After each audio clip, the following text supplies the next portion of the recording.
الحمدللہ رب العالمین والصلاة والسلام علی سید المرسلین وعلی آلہ وصحبہ اجمعین۔ سورۃ النور پر کل گفتگو ہو رہی تھی اور ہم نے ابتدائی 10 آیات مکمل کی تھیں، اور ان میں 3 باتیں بنیادی طور پر آئی تھیں۔ نمبر 1 کہ زنا کی سزا کیا ہے، 100 کوڑے سزا ہے غیر شادی شدہ مرد اور غیر شادی شدہ عورت کے لیے، اور الزام لگانے کی سزا قذف 80 کوڑے کی سزا ہے، اور اگر شوہر بیوی پر الزام لگاتا ہے اور بیوی انکار کرتی ہے تو لعان کیا جائے گا، اور 4 مرتبہ پہلے قسم اللہ کی کھائی جائے گی، پھر اس کے بعد جو ہے لعنت کی جائے گی، اور اسی طرح پھر عورت بھی 5 مرتبہ قسم کھائے گی، پہلے کہ میں سچی ہوں، میرے شوہر کا جو الزام ہے وہ غلط ہے، میرا شوہر غلط کہہ رہا ہے، اور پھر اس کے بعد دونوں میں تفریق کر دی جائے گی۔ تو اب آ جائیے آیت نمبر 11 سے ہم اپنی کل کی گفتگو کو جاری رکھیں گے۔ اعوذ باللہ من الشیطان الرجیم، بسم اللہ الرحمن الرحیم۔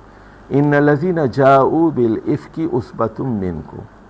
اب یہاں سے دیکھیے حضرت عائشہ صدیقہ رضی اللہ تعالی عنہا ام المومنین پر جو الزام لگایا گیا تھا وہ قصہ یہاں پر آ رہا ہے۔ اس کو واقع افک کہتے ہیں، جھوٹ ہے، بہتان ہے۔ فرمایا گیا ان الذین جاؤوا بالافک عصبۃ منکم، جو لوگ یہ بہتان گھڑ کر لے آئے ہیں یہ تمہی لوگوں میں کا ایک ٹولہ ہے، تمہی لوگوں کے اندر کا ایک گروہ ہے، عصبہ ہے، یعنی منافقین کا۔ لا تحسبوہ شر لکم، اس کو شر نہ سمجھو یہ تمہارے حق میں، بل ہوا خیر لکم، اچھا ہی ہوا، کچھ لوگ پہچانے گئے، یعنی اس کو برا نہ سمجھو، اچھا ہی ہوا، ایکسپوز ہو گئے کچھ لوگ۔ لکل امرئ منہم ما اکتسب من الاثم، جس آدمی نے اس میں حصہ لیا تو اس کے لیے اتنا ہی گناہ ہوگا۔ والذی تولی کبرہ منہ لہ عذاب عظیم، اور وہ شخص جس نے سب سے زیادہ بوجھ اٹھایا تو وہ اس کے لیے عذاب عظیم ہے۔ یہاں یعنی الذی تولی کبرہ سے مراد ہے عبداللہ بن ابی رئیس المنافقین، جس نے سب سے پہلے یہ بات اپنے ذہن میں تیار کی اور اس کے بعد لوگوں میں پروپیگنڈا کرتا رہا۔ تو دیکھیے اللہ کیا فرما رہا ہے، لولا اذ سمعتموہ ظن المؤمنون والمؤمنات بانفسہم خیرا، تو جب تم نے یہ خبر سنی، یہ جھوٹی افواہ سنی، تو مومنین اور مومنات نے اچھا گمان کیوں نہیں کیا اپنے بارے میں، اور وقالوا ھذا افک مبین، اور یہ کیوں نہیں کہا کہ یہ افک مبین ہے، یہ کھلا بہتان ہے، کیوں نہیں کہا یہ؟ دیکھیے آپ کو معلوم ہونا چاہیے کس کے بارے میں بات ہو رہی ہے، ام المومنین مسلمانوں کی ماں کے بارے میں بات ہو رہی ہے، رسول اللہ صلی اللہ علیہ وسلم کی بیوی کے بارے میں بات ہو رہی ہے، حضرت ابوبکر صدیق کی بیٹی کے بارے میں بات ہو رہی ہے۔ تو تم لوگوں کو سوچنا چاہیے تھا کہ کیا یہ ممکن ہے، کون سا گھرانہ ہے، کون سا خاندان ہے، تم نے حسن ظن سے کام کیوں نہیں لیا؟ لولا جاؤوا علیہ باربعۃ شہداء، تو پھر اب سوال یہ ہے کہ 4 گواہ کیوں نہیں لے آئے؟ 4 گواہ کیوں نہ لائے؟ الزام تو لگا دیا، فَإِذْ لَمْ يَأْتُوا بِالشُّهَدَاءِ فَأُولَٰئِكَ عِندَ اللَّهِ هُمُ الْكَاذِبُونَ، اور اگر یہ 4 گواہ نہ لے آئیں تو اللہ کے نزدیک یہ جھوٹے ہیں۔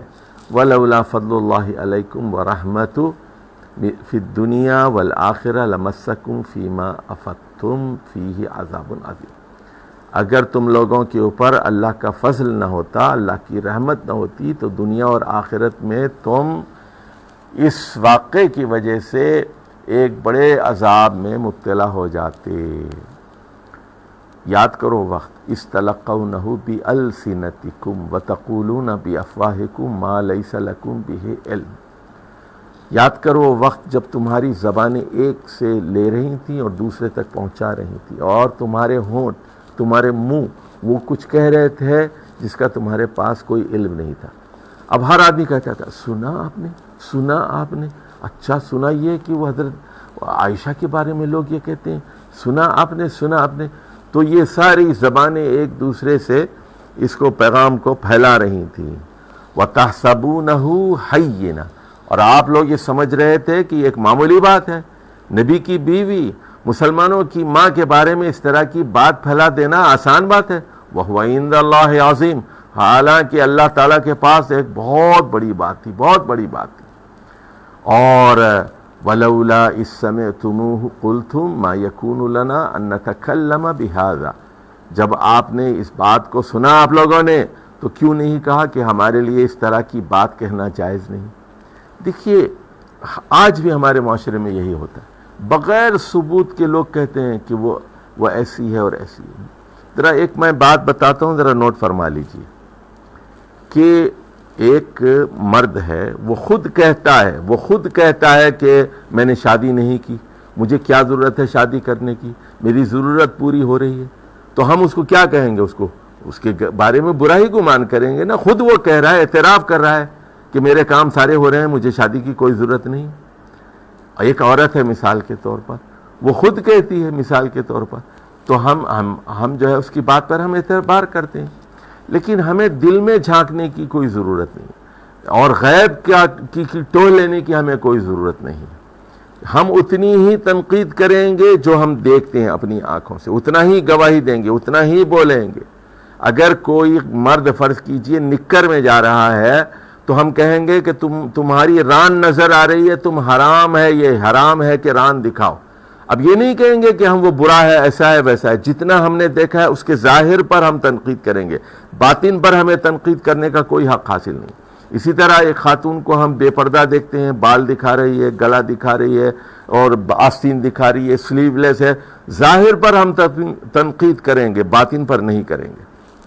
تو لیکن نیک لوگوں کے بارے میں، علماء کے بارے میں، اعلیٰ خاندان کے لوگوں کے بارے میں اللہ یہ کہہ رہا ہے کہ آپ کو کہنا چاہیے کہ ان کا ماضی کیا ہے، ان کا کردار کیا ہے، ہمارے لیے جائز نہیں ہے ان نتکلم بہذا سبحانک ھذا بہتان عظیم، کہ اللہ بے عیب ہے۔ سنیے اب ذرا یہاں سبحانک کیوں آیا، ذرا دیکھ لیجئے آپ کہ یہ جو حضرت عائشہ پر الزام لگایا گیا ہے یہ بہتان عظیم ہے، بہتان عظیم ہے۔ سبحانک کا مطلب یہ ہے کہ اللہ تو ہر وقت موجود ہے، اللہ سے کوئی چیز چھپی ہوئی نہیں ہے، وہ تو اندھیرے میں دیکھ لیتا ہے، اجالے میں دیکھ لیتا ہے، تنہائی میں دیکھ لیتا ہے۔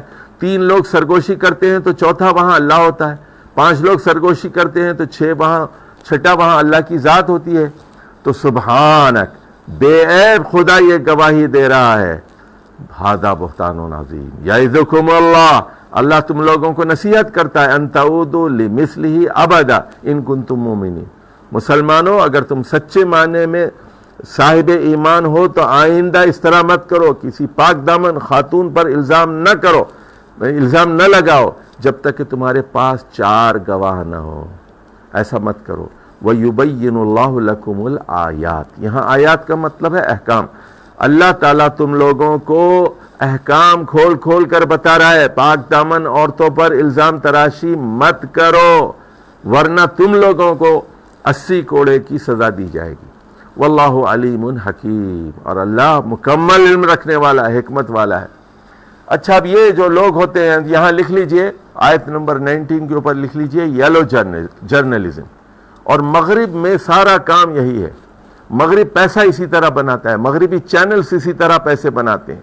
اب وہ اچھا فلم اسٹاروں کے بارے میں، آج کل فلاں فلم اسٹار فلاں ہیرو کے ساتھ گھوم رہی ہے، وہ دیکھے گئے ہیں، وہ ہوٹل میں دیکھے گئے ہیں، فلاں سیاستدان فلاں خاتون کے ساتھ دیکھا گیا ہے، فلاں جو ہے ریسٹورنٹ میں دیکھا گیا ہے، ساتھ میں انہوں نے رقص کیا ہے، شام کا کھانا کھایا ہے۔ اب یہ نیوز، اس کو کہتے ہیں یلو جرنلزم، اور سنا ہے کہ اس کے ساتھ تعلق ہے، سنا ہے کہ فلاں عورت کے فلاں مرد کے ساتھ تعلقات ہیں۔ تو یہ چیز مسلم معاشرے کے لیے زہر قاتل ہے، زہر قاتل ہے۔ تو اس لیے اللہ تعالیٰ فرما رہا ہے، خصوصاً وہ ہمارے وہ صحافی حضرات جو صاحب ایمان ہیں وہ غور سے سنیں اور اپنے ساتھیوں کو جو بے لگام ہیں انہیں کنٹرول کریں۔ ان الذین یحبون ان تشیع الفاحشۃ فی الذین آمنوا، جو لوگ یہ چاہتے ہیں کہ مسلمانوں کے درمیان، مسلم معاشرے میں، فی الذین آمنوا، مسلم معاشرے میں، فحاشی کی اشاعت ہو اور فحاشی پھیلے، تو ان لوگ لہم عذاب علیم، ان لوگوں کے لیے دردناک عذاب ہے، فی الدنیا والآخرہ، دنیا میں بھی اور آخرت میں بھی، یعنی یہاں بھی رسوائی ہوگی وہاں بھی، یعنی دنیا میں بھی ان کو سزا دی جا سکتی ہے کہ کیوں تم نے بغیر ثبوت کے یہ بات پھیلائی۔ واللہ یعلم وانتم لا تعلمون، اللہ جانتا ہے اور تم نہیں جانتے۔ ولولا فضل اللہ علیکم ورحمتہ وان اللہ رؤوف الرحیم۔ اب یہاں دیکھیے، یہاں یہ جو ولولا کا جو جواب ہے محذوف ہے، اور یہ قرآن کا معروف انداز ہے کہ جواب شرط چھپا ہوا ہوتا ہے، آپ خود اندازہ کر سکتے ہیں اس میں۔ یہ بلاغت ہے کہ اللہ کا تم لوگوں پر اے مسلمانوں فضل نہ ہوتا، اللہ کی رحمت نہ ہوتی تو تم لوگوں میں یلو جرنلزم عام ہو جاتی، تم لوگوں میں یہ افواہیں گرم ہو جاتی، اور ہر اخبار تو آپ کا ٹیبلوئڈ ہوتا جس طرح مغرب میں ہوتا ہے، اور لوگوں کو بڑا مزہ آتا ہے۔ پھر اخبار والے بلیک میل کرتے ہیں، پیسے وصول کرتے ہیں، پھر اس سے نہیں وہ تعلقات کو خفیہ رکھو، ہم آپ کو اتنے پیسے دیں گے۔ سیاستدان بھی پھر اپنی چیزوں کو چھپاتے ہیں۔ تو فرمایا یہ اس مسلم معاشرے پر اللہ کا بڑا فضل ہے، رحمت ہے کہ وہ اس طرح باتوں کو نہیں پھیلاتے، اور اللہ مسلمانوں کے ساتھ بہت ہی رؤوف اور رحیم ہے، شفیق ہے، رحیم ہے۔ یا ایھا الذین آمنوا لا تتبعوا خطوات الشیطان، اے لوگوں جو ایمان لائے ہو، شیطان کے نقش قدم پر نہ چلو۔ کہ شیطان کا نقش قدم کیا ہے؟ فحاشی کو پھیلانا، اور جھوٹی سچی خبروں کو پھیلانا، اور سکینڈلز کو عام کرنا۔ وَمَن يَتَّبِعْ خُطُوَاتِ الشَّيْطَانِ فَإِنَّهُ يَأْمُرُ بِالْفَحْشَاءِ وَالْمُنکَرِ، جو شیطان کی نقش قدم کی پیروی کرے گا تو جان لو کہ شیطان کا کام تو فحاشی کو اور منکرات کو کا حکم دینا ہے۔ وَلَوْلَا فَضْلُ اللَّهِ عَلَيْكُمْ وَرَحْمَتُهُ، اگر اللہ کا فضل نہ ہوتا تم لوگوں پر، اللہ کی رحمت نہ ہوتی، مَا زَكَىٰ مِنْكُمْ مِنْ أَحَدٍ أَبَدًا، تو تم میں سے کوئی آدمی پاکیزگی حاصل نہ کرتا۔ دیکھیے یہ جو تزکیہ ہے یہاں پر کیا ہے؟ پروپیگنڈے کا تزکیہ، لکھ لیجئے۔ تزکیہ نفس میں ایک بات یہ بھی ہے کہ کسی کا نام لے کر بلا ثبوت اس کے خلاف بات نہیں کرنا چاہیے۔ ہاں اگر وہ خود کہہ رہا ہے اور ظاہر اس کا کہہ رہا ہے، اور اسلامی معاشرے میں اپنے ظاہر کے ذریعے وہ فحاشی پھیلا رہا ہے، پھر ہم ٹوکیں گے، اس کو روکیں گے۔ یعنی جیسے میں نے کہا نا کہ ایک آدمی چڈی میں گھوم رہا ہے، ہم اس کو روکیں گے۔ یہ کہ یہاں خواتین ہیں، یہاں لڑکیاں پڑھ رہی ہیں، تم کالج میں آ گئے، یونیورسٹی میں چڈی پہن کے، ہم تمہیں اس کی اجازت نہیں دیں گے تم کو، یہ فحاشی ہے۔ اسی طرح ایک عورت اگر کشادہ سینے کے ساتھ آتی ہے کالج کے اندر تو ہم اس کو روکیں گے کہ یہ تم فحاشی ہے۔ ہم ظاہر پر بات کریں گے، باطن کی نہیں بات کرتے، اس سے زیادہ ہم تجاوز نہیں کریں گے۔ وَلَٰكِنَّ اللَّهَ يُزَكِّي مَن يَشَاءُ، تو اب یہ دل کی پاکیزگی اصل چیز ہے، اور اللہ چاہتا ہے کہ مسلم معاشرہ پاکیزہ ہو جائے، اور یہ اللہ ہی ہے جو ہمارے دلوں کو، ہماری نیت کو، ہمارے اعمال کو، ہمارے لباس کو، ہمارے باطن اور ظاہر دونوں کو پاک کر سکتا ہے۔ واللہ سمیع علیم، اور اللہ سننے اور جاننے والا ہے۔ اب یہاں ایک بات جو ہے، یہ آیت نمبر 22 میں بات آ رہی ہے حضرت ابو بکر کے بارے میں۔ تو یہ جو الزام لگانے والے تھے، ان میں سے ایک صاحب تھے مستح بن اثاثہ، مہاجرین میں سے ہیں، مہاجر صحابہ میں سے، یہ مہاجرین میں بھی تھے اور حضرت ابو بکر صدیق کے رشتہ داروں میں بھی تھے، اور یہ حضرت ابو بکر ان کی امداد کیا کرتے تھے۔ اور لیکن جب حضرت عائشہ صدیقہ پر الزام لگایا گیا تو یہ صاحب مستح بن اثاثہ جو تھے، یہ پیش تھے اس خبر کو عام کرنے میں۔ ظاہر ہے کہ جھوٹا الزام، اور کیسا خاندان؟ ابو بکر جیسا خاندان، اور ام المومنین کا معاملہ ہے، نبی کی بیوی ہے، اور جھوٹا الزام ہے۔ تو حضرت ابو بکر نے کہا کہ اچھا، میں اس کو پیسے دیتا ہوں، میں اس کو پالتا پوستا ہوں، اور میری بیٹی کے خلاف یہ الزام کرتا ہے۔ تو انہوں نے قسم کھا لی کہ میں آج سے اس کی امداد نہیں کروں۔ تو اللہ نے پھر کہا، دیکھیے، وَلَا يَأْتَلْ اولو الفضل منکم والسعۃ ان یؤتوا اولی قربا والمساکین والمہاجرین فی سبیل اللہ، تو جو صاحب فضل ہیں، جو پیسے والے لوگ ہیں، اور وسعہ یعنی کشادگی والے لوگ ہیں، اللہ نے جن کو زیادہ دولت سے نوازا ہے، وہ قسم نہ کھائیں کہ وہ رشتہ داروں کو، مسکینوں کو، اور اللہ کی راہ میں جو ہجرت کر کے آئے ہیں ان کی مدد نہیں کریں گے۔ وَلْيَعْفُوا، اب ہو گیا گناہ، درگزر سے کام لیں، وَلْيَسْفَحُوا، معاف کر دیں.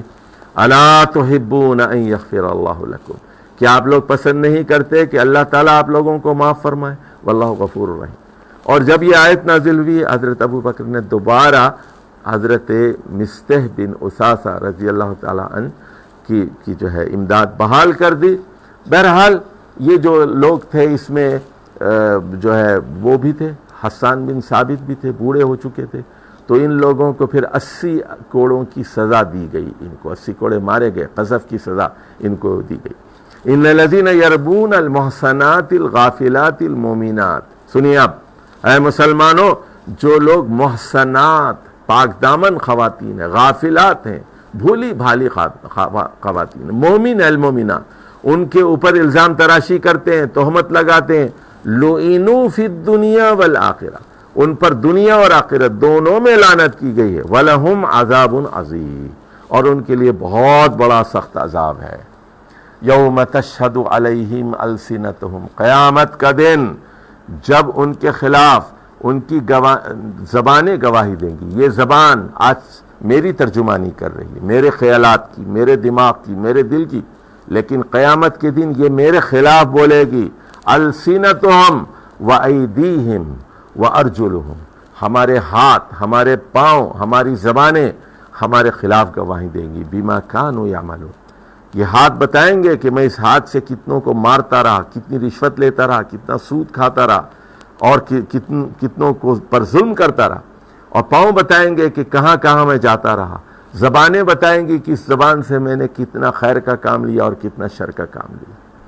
یومئذ یوفیہم اللہ دینہم الحق، تو یہ وہ دن ہوگا جب اللہ تعالیٰ پورا بدلہ دے گا، برحق بدلہ دے گا. وَيَعْلَمُونَ أَنَّ اللَّهَ هُوَ الْحَقُّ الْمُبِينُ، اور یہ منافقین اچھی طرح جان لیں گے کہ اللہ ہی الحق ہے، اور حق کو حق ظاہر کرنے والا اور چیزوں کو بالکل صاف واضح کرنے والا. الخبیثات للخبیثین، اب دیکھیے اس کے دو ترجمے ہو سکتے ہیں. پہلے تو یہ کہ گندی عورتیں گندے مردوں کے لیے ہیں، گندی عورتیں گندی مردوں کے لیے. اور دوسرا ترجمہ ہو سکتا ہے کہ گندی باتیں گندی لوگوں کے لیے، گندے لوگوں کے لیے، گندی باتیں گندے لوگوں کے لیے. والخبیثون للخبیثات، اور گندے مرد گندی عورتوں کے لیے، یا گندے مردوں کو زیب دیتی ہیں گندی باتیں. والطیبات للطیبین، پاک عورتیں پاک مردوں کے لیے ہیں، پاک باتیں پاک مردوں کے لیے. والطیبون للطیبات، اور پاک مردوں کے لیے پاک عورتیں ہیں یا پاک باتیں. اولئک مبرؤون مما یقولون، تو یہ لوگ ان سے بری ہیں جو یہ کہہ رہے ہیں. لہم مغفرۃ ورزق کریم، ان لوگوں کے لیے پھر مغفرت بھی ہے اور پھر عزت کی بخشش ہے، عزت کا رزق ہے. یا ایھا الذین آمنوا، اب دیکھیے احکام آ رہے ہیں یہاں کہ گھر میں داخل ہونے کے کیا احکام ہیں. اے لوگوں جو ایمان لائے ہو، لا تدخلوا بیوتا غیر بیوتکم، کہ اپنے گھر کے علاوہ کسی دوسرے گھر میں تم جاؤ تو لا تدخلوا، اس وقت تک داخل نہ ہونا، حتی تستأنسوا وتسلموا علی اہلہا، اجازت لے کر اندر جانا چاہیے اور گھر والوں کو سلام کرنا چاہیے.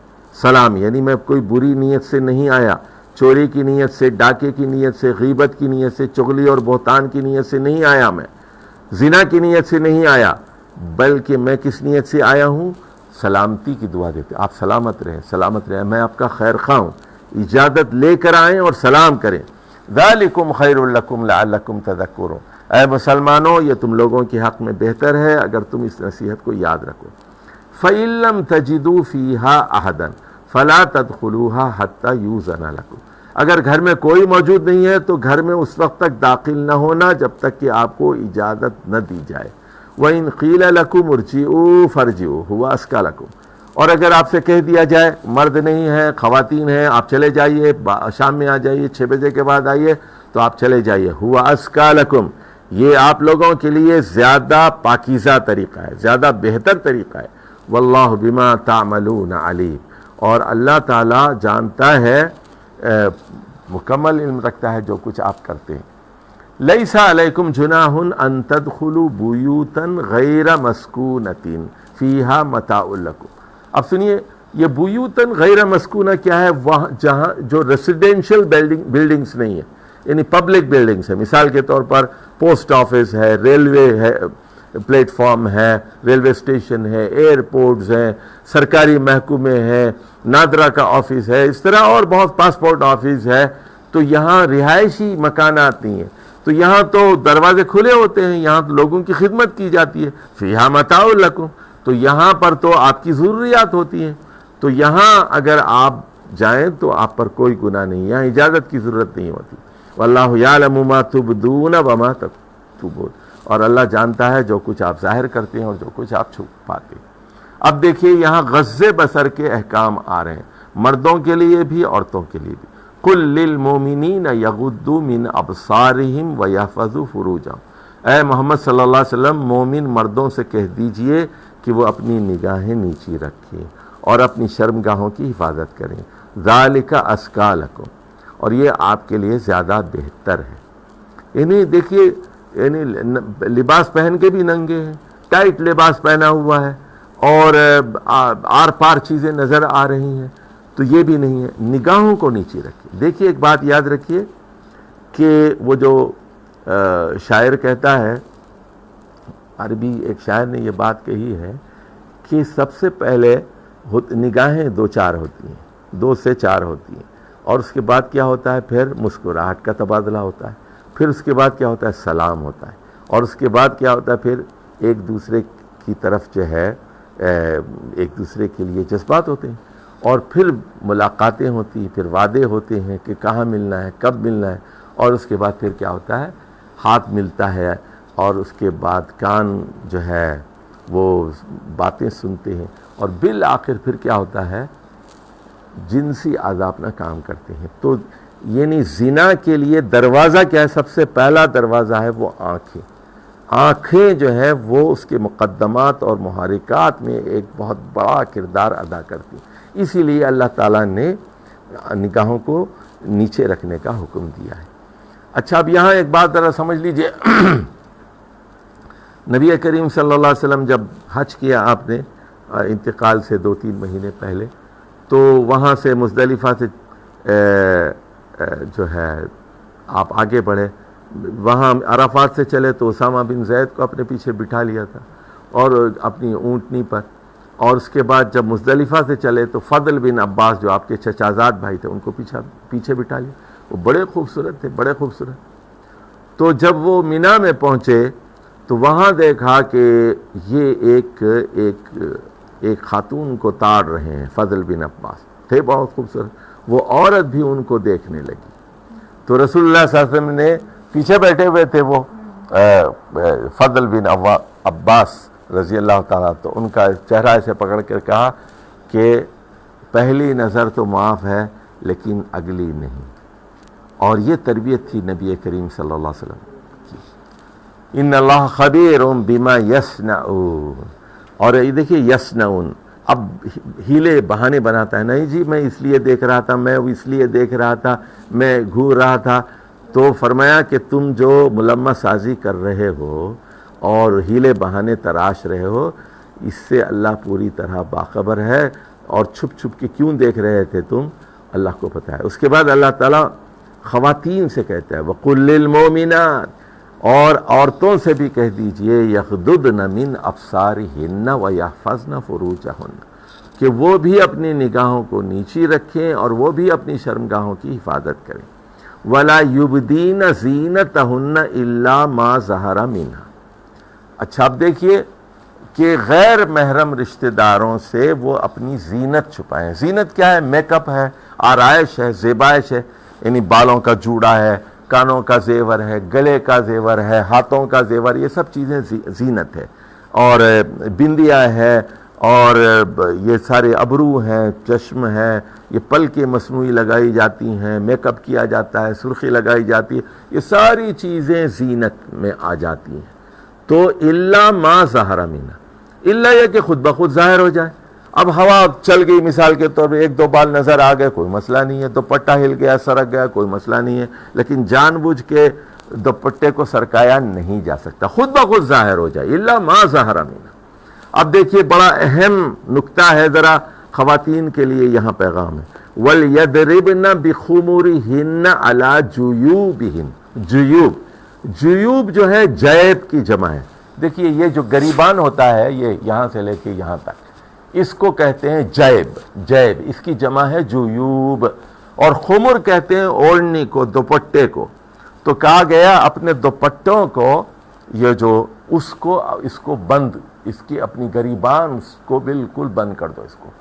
تو اب دیکھیے جو مسلم خواتین ہیں ان کو بتایا جانا ضروری ہے کہ وہ ہمیشہ بند گلے کے بلاؤزز استعمال کریں، کرتا ہو یا قمیص ہو یا ساڑی بھی پہن رہی ہیں تو وہ ساڑی کا جو بلاؤز ہو وہ بڑا ہونا چاہیے، یعنی یہاں تک آستینیں بڑی ہونی چاہیے، ڈھیلا ڈھالا ہو، پیٹ نمایاں نہ ہو اور زینت نمایاں نہ ہو، اور یہ جو دوپٹے ہے یہ بالکل یہ بند ہو، یہ جیوب گریبان بالکل بند۔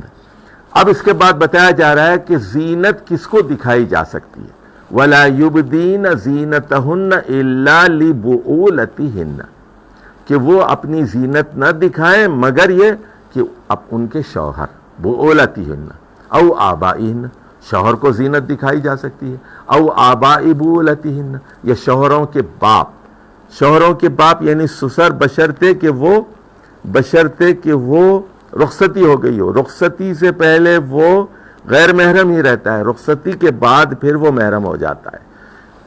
تو او ابنائہن، یا پھر بیٹے، او ابنائی بؤولتہن، یا پھر شوہروں کے بیٹے یعنی سوتیلے بیٹے، وہ بھی محرم ہو جاتے ہیں، او اخوانہن، یا پھر بھائی، عورتوں کے بھائی، او بنی اخوانہن، یا پھر بھائیوں کے بیٹے یعنی بھتیجے، او بنی اخواتہن، یا پھر بہنوں کے بیٹے، او نسائہن، یا عورتوں کے سامنے بھی زینت دکھائی جا سکتی ہے، او ما ملکت ایمانہن، یا پھر ان کے جو غلام ہیں، جو ان کے غلام ہیں، عورتوں کے غلام ہیں، ان کو بھی زینت دکھائی جا سکتی ہے، او التابعین غیر اولی الاربۃ من الرجال، اور اب ایسے تابعین، ایسے آپ کے محکوم، ایسے آپ کے نوکر جو عورتوں میں دلچسپی نہ رکھتے ہوں۔ اب دیکھیے مغفل قسم کے لوگ ہیں، غافل قسم کے لوگ ہیں، اب ان کی عمر 55 سال کی ہے، 60 سال کی ہے، بوڑھا ہے، تو پھر ان کے سامنے بھی زینت دکھائی جا سکتی ہے۔ اب الطفل الذین لم یظہروا علی عورات النساء، اور ایسے بچے جو ابھی ان کے اوپر عورتوں کی عورات ابھی ظاہر نہیں ہوئی، یعنی ابھی ان کو شعور نہیں ہے کہ عورتوں میں کیا دلچسپی ہوتی ہے، عورتوں کے خفیہ مقامات کیا ہوتے ہیں، تو وہ نابالغ لڑکے ہوتے ہیں، یہ 12 سال تک کی عمر کے، ان کے سامنے بھی زینت دکھائی جا سکتی ہے۔ تو اب اس کے بعد کہا گیا وَلَا يَضْرِبْنَ بِأَرْجُلِهِنَّ لِيُعْلَمَ مَا يُخْفِينَ مِنْ زِينَتِهِنَّ، عورتیں اپنے پاؤں مار کر نہ چلیں تاکہ وہ جو زینت چھپائی ہوئی، زینت میں سے مراد یہاں پازیب ہے، پازیب کی جھنکار، تو وہ پھر اس سے مردوں کو متاثر کیا جا سکتا ہے۔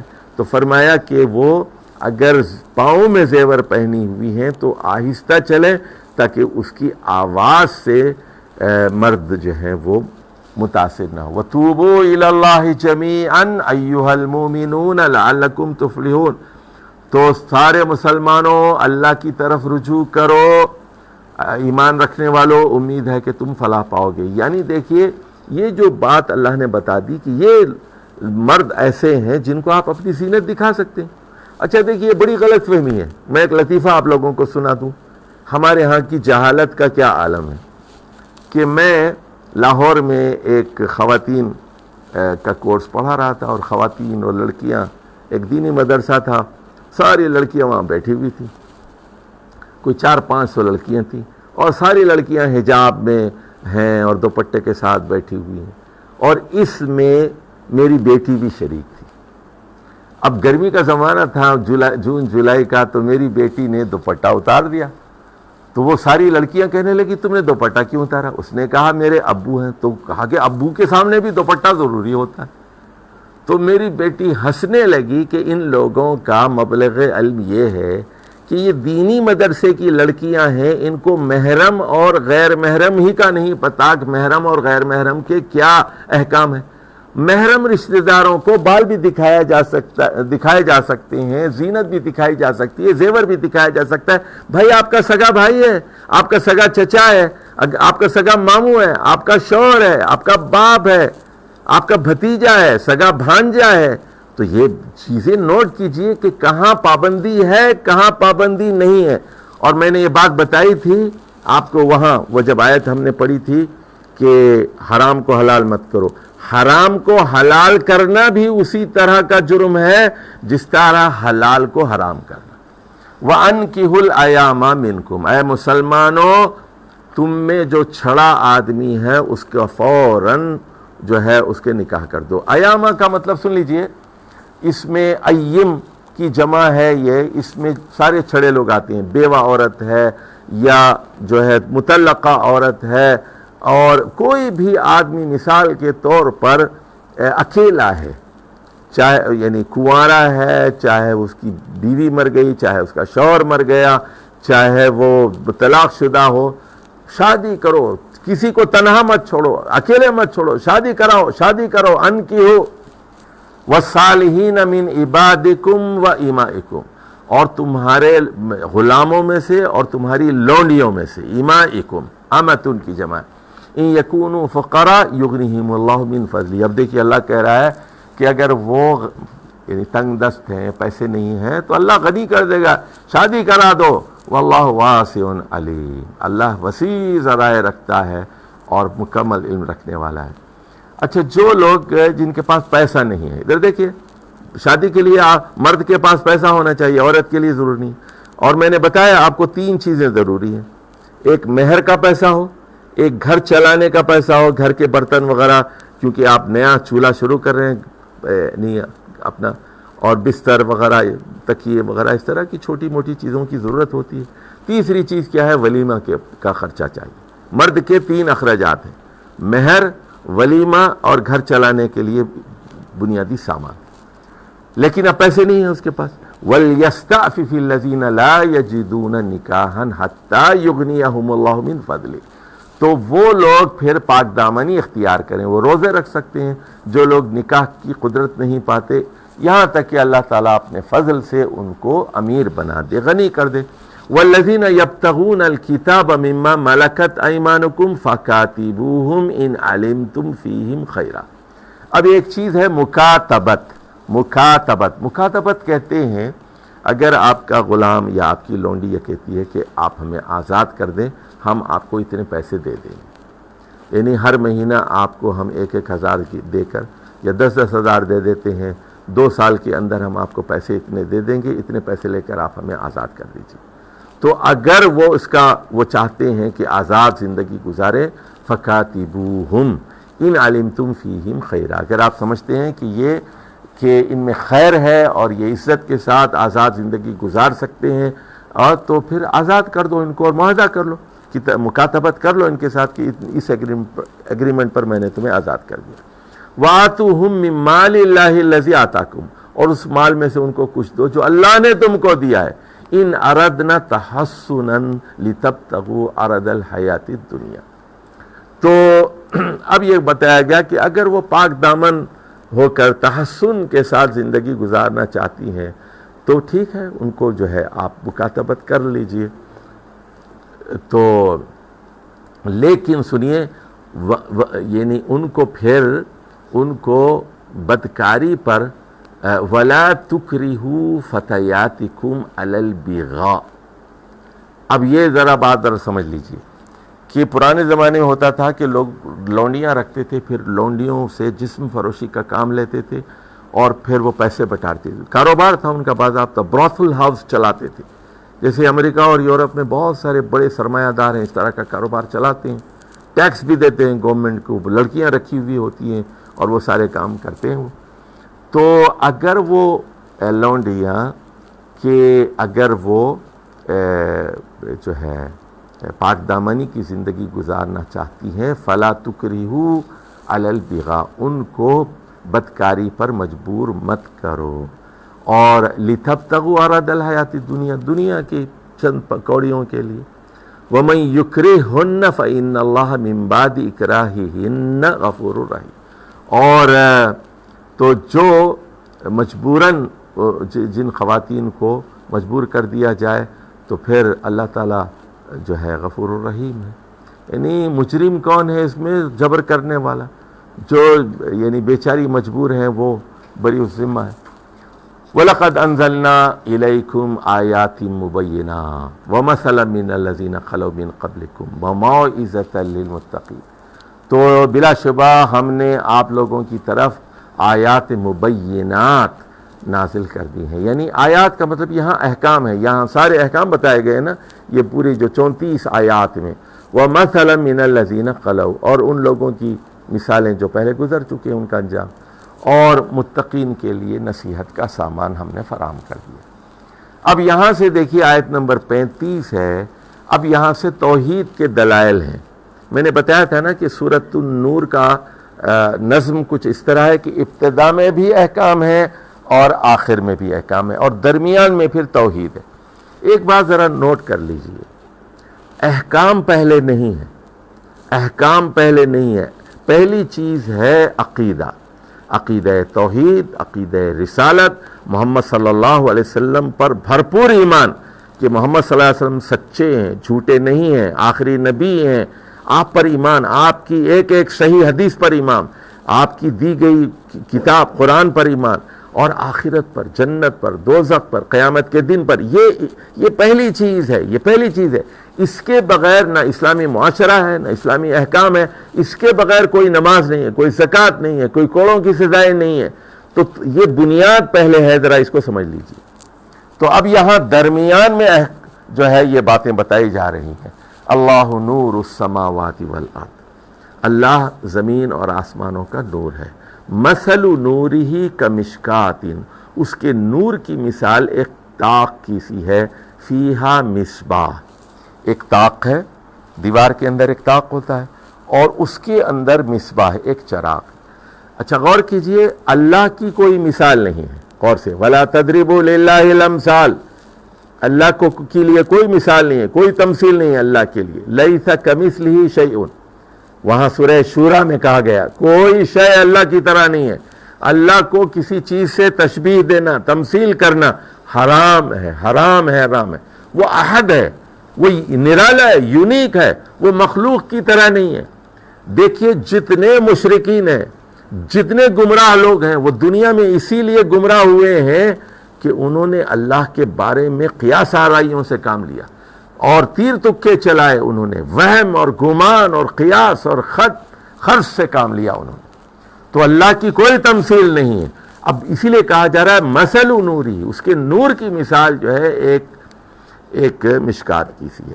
اچھا ذرا ایک بات میں ذرا بتاتا ہوں، ذرا نوٹ کر لیجئے. یعنی اس پر بہت سارے علماء نے لکھا ہے، لیکن اس ناچیز کے دماغ میں بھی ایک چیز آئی ہے، وہ میں بتانا چاہتا ہوں. تو دو چیزیں ذرا نوٹ کر لیجئے. ایک تو چیز آئی ہے اسی آیت میں، نور علی نور، روشنی کے اوپر روشنی. نور علی نور، روشنی کے اوپر روشنی. اس کا کیا مطلب ہے کہ multiplication of Noor, multiplication of light,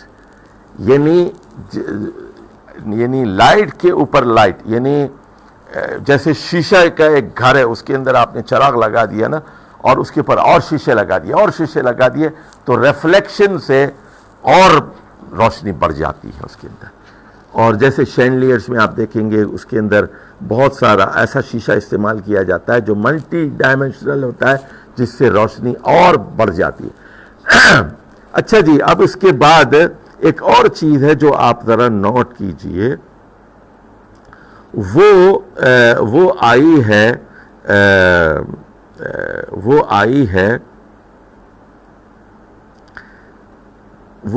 ہے آیت نمبر 40 میں، ظلمات بعضها فوق بعض. ظلمات بعض، آگے آئے گا ظلمات بعضها فوق بعض. ظلمات یعنی اندھیروں کے اوپر اندھیرا، اندھیروں کے اوپر اندھیرا. اچھا، لائٹ کے اوپر لائٹ اور اندھیرے کے اوپر اندھیرا. پہلے تو ذرا اس کو سمجھنے کی کوشش کیجیے. فرض کیجئے ایک آدمی ہے اور وہ دین سے بہت دور ہے، اللہ کو نہیں مانتا. آپ اس سے دوستی کرتے ہیں، اس کو چائے پلاتے ہیں، اس کو گھر پہ بلاتے ہیں، اس کو کھانا کھلاتے ہیں، اس سے بات کرتے ہیں اور کہتے ہیں کہ آئیے میرے ساتھ چلیے، مسجد کے لیے چلیے. آپ کے ساتھ وہ نماز پڑھتا ہے اور اب اس کے دل میں ایک ہلکی سی روشنی آ رہی ہے. اب اس کے دماغ میں ایک روشنی آ رہی ہے، دل میں روشنی آ رہی ہے. اور اب مسجد میں وہ کچھ دیر بیٹھتا ہے. وہاں فرض کیجئے ایک اعلان ہوتا ہے کہ یہاں مسجد کی تعمیر کے لیے کچھ سیمنٹ کی ضرورت ہے، کچھ سریے کی ضرورت ہے. وہ کہتا ہے کہ میں جو ہے 100 بوری سیمنٹ دیتا ہوں. اب دیکھیے، وہ حالانکہ بے دین تھا، دین سے دور تھا، لیکن تبلیغ کے نتیجے میں خدا کا قائل بھی ہو گیا، مسجد بھی آ گیا، نماز بھی پڑھی اس نے.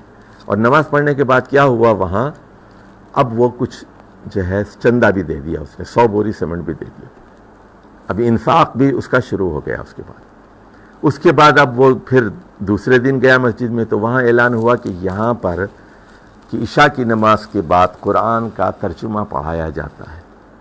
وہ کہتا ہے کہ میں جو ہے قرآن کی اس کلاس میں شریک ہوں گا، قرآن کے ترجمے. اب یہ کیا ہے، اس کے نور میں اضافہ ہو رہا ہے. نور علی نور ہوتا ہے. اچھا، اس کے برخلاف آپ چلیے میں ایک دوسرے آدمی کی مثال دیتا ہوں آپ کو. ایک دوسرے آدمی کی مثال دیتا ہوں. مثال کے طور پر ایک آدمی نمازی تھا، اچھا خاصا نمازی تھا، اچھے گھرانے کا آدمی تھا. اس کے ایک دوست نے کہا کہ آجا بھائی، کیا کر رہا ہے؟ اس نے کہا کچھ نہیں، آجا. اس کے گھر پہ چلا گیا تو وہاں جا کے دیکھا کہ لوگ تاش کھیل رہے تھے، 3-4 لڑکے. وہ کہنے کا تو بھی آجا. اس نے کہا مجھے نہیں آتا. اس نے کہا میں ہم سکھا دیتے ہیں، رمی سکھا دیتے ہیں تجھے، آؤ رمی کھیلتے ہیں. اب وہ رمی کھیلتا ہے ان کے ساتھ. اس کے بعد کچھ لوگ کہتے ہیں کہ نہیں جی، اب تو چائے کے اوپر جو جیتے گا وہ چائے پی لے گا. اس کے بعد کہتے ہیں جو جیتے گا یا جو ہارے گا وہ جو ہے پیزا کھلائے گا. اب دیکھیے، وہ چائے سے جو ہے بات پیزا تک پہنچ گئی. اس کے بعد کہتے ہیں کہ جی نہیں، 500 روپے دے گا، 1000 روپے دے گا. اب جوا شروع ہو گیا آپ کی. اب اس کے بعد ہوا یہ کہ 2 بجے رات تک جوا کھیل رہے، 3 بجے رات تک، 4 بجے رات تک. پھر ایک دوست کیا کرتا ہے، ایک بوتل شراب کی پکڑ کے لے آتا ہے. اب کہاں گھر جاؤ گے یار، یہیں سو جاؤ، یہ لو ایک پیگ اس کی بھی لے لیتا. اب یہ اندھیرے پر اندھیرا ہے. یہ اب اس کے جو برے اعمال میں بتدریج بری صحبت کی وجہ سے اضافہ ہوتا جا رہا ہے. اس کے بعد وہ کہتے ہیں کہ بھائی یہاں چلو، مجرا ہو رہا ہے، ایک خاتون کی غزل سنو، اور وہ کس طرح ڈانس کرتی ہے اور کس طرح گاتی ہے اور کس طرح متاثر کرتی ہے. چلو مجرا سنتے ہیں، مجرا. اب کیا ہے، یہ ظلمات بعضها فوق بعض، یعنی ایک دوسرے کے اوپر اندھیرا ہے. یہ تو اس کا کیا مطلب ہوا، ذرا سمجھ لیجئے کہ نیکیوں کا بھی ایک خاندان ہوتا ہے، نیکیوں کے ایک بچے ہوتے ہیں، نیکیوں سے نیکیاں پھوٹتی ہیں اور بھلائیوں میں اور اضافہ ہوتا جاتا ہے. اور برائیوں کا بھی ایک خاندان ہوتا ہے، برائیوں کے بھی بچے ہوتے ہیں، برائیاں بڑھتی جاتی ہیں. یہ ایک مثال یہاں پر دی جا رہی ہے، ذرا اس کو سمجھ لیجیے. چلیے جی، تو اللہ کے نور کی مثال. اللہ کا نور کہاں ہے؟ مسلمان ہے. اس کائنات کے اندر ایک بات ذرا سمجھ لیجیے آپ، سب سے زیادہ قیمتی چیز اس پوری کائنات میں کیا ہے؟ وہ مومن ہے. وہ مومن جس کے دل میں ایمان ہے، وہ سب سے بڑی قیمتی چیز ہے. اس سے زیادہ قیمتی کوئی چیز نہیں ہے اس کائنات کے اندر. سب سے اہم ترین چیز اللہ کا کلام ہے، سب سے اہم ترین چیز نبی کریم صلی اللہ علیہ وسلم کی سنت ہے، اور مومن ہے. اگر یہاں ایک مومن بھی نہ ہو تو اس دنیا کو آگ لگا دینا چاہیے، قیامت آ جانا چاہیے. اس دنیا کا کوئی فائدہ نہیں ہے اگر یہاں پر کوئی صاحب ایمان زندہ نہ ہو. تو اس کائنات کا اثاثہ کیا ہے؟ توحید والے لوگ ہیں، قرآن و سنت کے ماننے والے لوگ ہیں. اب سنیے، الزجاجۃ کأنہا کوکب دری، اور وہ شیشہ کیسا ہے؟ وہ شیشہ، وہ چراغ کہاں ہے؟ المصباح فی زجاجہ، ایک طاق ہے، طاق کے اندر جو ہے ایک چراغ ہے، چراغ جو ہے وہ شیشے کے اندر ہے، اور شیشہ کیسا ہے؟ جیسے چمکتا ہوا موتی. یوقد من شجرۃ مبارکۃ زیتونۃ، اور چراغ کس تیل سے جل رہا ہے؟ مبارک درخت، زیتون کے درخت سے جل رہا ہے، لا شرقیہ ولا غربیہ۔ اچھا، اب یہ جو زیتون ہے یہ یعنی وہ ایک طرف سے روشنی سے محروم نہیں ہے۔ اچھا، درخت کا یہ حال یہ ہوتا ہے، آپ جانتے ہی ہیں، درخت اگاتے ہوں گے، اگر ایک طرف بلڈنگ ہے اور ایک طرف درخت ہے نا، تو دوسری جس طرف بلڈنگ ہے اس طرف پھر درخت نہیں پڑتا، اس کو فوٹوسنتھسس اس کی نہیں ہوتی، اس کو روشنی نہیں ملتی۔ اگر ایک طرف، اگر چاروں طرف سے برابر دھوپ مل رہی ہے، روشنی مل رہی ہے، تو پودا سیمیٹریکل ہوتا ہے، چاروں طرف سے گول ہوتا ہے، چاروں طرف سے پھل لگتے ہیں اس کو، چاروں طرف سے وہ اس کے پتے ہرے بھرے سرسبز و شاداب ہوتے ہیں۔ تو زیتون، اچھا پھل زیتون کا سب سے اچھا وہی ہوتا ہے جو چاروں طرف سے اس کو روشنی ملے۔ اسی لیے یہ جو زراعت والے یہ کہتے ہیں کہ درختوں کے درمیان ایک فاصلے کا ہونا ضروری ہے، درخت سے درخت ٹچ نہ کرے، یعنی مالٹے سے مالٹا ٹچ نہ کرے درخت، اور کینوں کا درخت کینوں سے ٹچ نہ کرے، ان کے درمیان فاصلہ ہو تاکہ ہر درخت کو مساوی دھوپ اور روشنی ملے، تاکہ ہر درخت کو اتنا ہی پھل ہو، اتنے ہی پھول ہو۔ تو ایسے درخت کا زیتون کس قدر لذیذ ہوگا، ذرا سوچ لیجیے۔ یکاد زیتھا یضیء ولو لم تمسسہ نار، کہ ایسا معلوم ہوتا ہے کہ اس کا تیل خود بخود بھڑک اٹھے گا چاہے اس کو آگ نہ لگی ہو۔ ذرا اس کو لکھ لیجئے، ذرا میں اس کو سمجھاتا ہوں آپ کو۔ دیکھیے، ایک چیز ایسی ہوتی ہے نا، ادھر دیکھیے، کہ جیسے آپ ایک برنر ہے، چولہا جلاتے ہیں نا، تو ماچس کی تیلی لے کے جلاتے ہیں تو پھر آگ لگتی ہے، اور بعض اوقات آگ خود بخود لگ جاتی ہے۔ یعنی بعض اوقات یہ ہوتا ہے، جو سلیم الفطرت آدمی ہوتا ہے، سلیم الفطرت انسان ہوتا ہے نا، وہ خود سے نماز پڑھنا شروع کر دیتا ہے، وہ خود اللہ کی عبادت کرنا شروع کر دیتا ہے، اس کو کسی دھکے کی ضرورت نہیں ہوتی، وہ دین کی تبلیغ خود شروع کر دیتا ہے، کسی نے اسے نہیں کہا کہ تبلیغ کرو، دعوت کرو، وہ کتابیں خرید کے لوگوں کو پھیلانا شروع کر دیتا ہے۔ یعنی اس کی روشنی ایسی ہوتی ہے چراغ کی، یضیء ولو لم تمسسہ نار، یعنی یہ سیلف اگنائٹنگ ہوتے ہیں، سیلف اگنائٹنگ چراغ ہوتے ہیں یہ۔ بعض لوگ ایسے ہوتے ہیں دھکے کی وجہ سے کچھ نیکی کے کام کر لیتے ہیں، بعض ایسے ہوتے ہیں خود ان کے اندر ایسی ذاتی صلاحیت ہوتی ہے، خود انیشیٹو لیتے ہیں، خود نئے آئیڈیاز کے ساتھ آتے ہیں اور دعوت کا کام شروع کر دیتے ہیں۔ نور علی نور، روشنی پر روشنی، یہدی اللہ لنورہ من یشاء۔ اب یہ ہے، دیکھیے، اللہ جس کو چاہتا ہے اپنے نور کی طرف ہدایت دیتا ہے۔ اس کا نور کیا ہے؟ وہی ایمان ہے، مومن کا دل ہے، اور ایمان کہاں ہوتا ہے؟ مومن کے دل میں ہوتا ہے، یہاں ہوتا ہے ایمان کا دل۔ وَيَضْرِبُ اللَّهُ الْأَمْثَالَ لِلنَّاسِ، اور اللہ تعالیٰ لوگوں کو اس طرح کی مثال دیتا ہے۔ تو مومن کا دل، انسان کے دل میں سب سے قیمتی چیز اس کا دل ہے، اور اس کائنات کے اندر سب سے اہم چیز مومن ہے، یاد رکھیے آپ۔ وَاللَّهُ بِكُلِّ شَيْءٍ عَلِيمٌ، اور بلا شبہ اللہ تعالیٰ ہر چیز کا مکمل علم رکھتا ہے۔ اچھا، اب یہ نور کہاں ہے؟ سن لیجئے، یہ مومن کہاں ہے؟ یہ اللہ کا نور کہاں ہے؟ فی بیوت، اللہ کے گھروں میں ہے، مسجدوں کے اندر ہے۔ اذن اللہ ان ترفع، تو ویذکر فیہا اسمہ، ویذکر فیہا اسمہ، فی بیوت اذن اللہ ان ترفع۔ تو اب یہ اللہ کے گھر ہے جہاں اللہ نے حکم دیا ہے کہ اس کا نام بلند کیا جائے، اور ان عمارتوں کو بلند کیا جائے، اور اس کے نام کو بلند کیا جائے۔ وَيُذْكَرَ فِيهَا اسْمُهُ، اور اس میں اللہ کا نام لیا جائے۔ دیکھیے، مساجد کا ایک مقصد یہ بھی ہے کہ اسماء الحسنہ، اسماء حسنہ کا ذکر ہو، توحید کی وہاں پر تعلیم ہو، اللہ کی وہاں پر معرفت ہو، اس کے نام لیے جائیں۔ یسبح لہ فیہا بالغدو والآصال، تو جہاں پر اللہ کی صبح و شام تسبیح کی جاتی ہے، اس کے بے عیبی کا اعتراف اور اظہار کیا جاتا ہے۔ اور یہ کون لوگ ہیں؟ یہ کون لوگ ہیں؟ یہ مسجدوں میں جانے والے لوگ کون ہیں؟ یہ اللہ کا نور کون ہے؟ یہ رجال، یہ قیمتی لوگ ہیں۔ رجال، اس کا ترجمہ کیجئے، یہ وہ عظیم لوگ ہیں، یہ وہ عظیم ہستیاں ہیں۔ رجال عربی میں جب آتا ہے رجال، ہر آدمی کو رجال نہیں کہا جاتا. رجال ہمیشہ یعنی گرے پڑے لوگوں کو رجال نہیں کہتے. رجال کہتے ہیں عظیم ہستیوں کو, بزرگ ہستیوں کو. یہ وہ عظیم ہستیاں ہیں لا تلہیہم تجارت ولا بیع عن ذکر اللہ واقام الصلاۃ. کاروبار کرتے ہیں, یہ کاروباری لوگ ہوتے ہیں, لیکن اذان سنی اور مسجد کی طرف دوڑے, وضو کر کے پہلے سے تیار بیٹھے ہیں.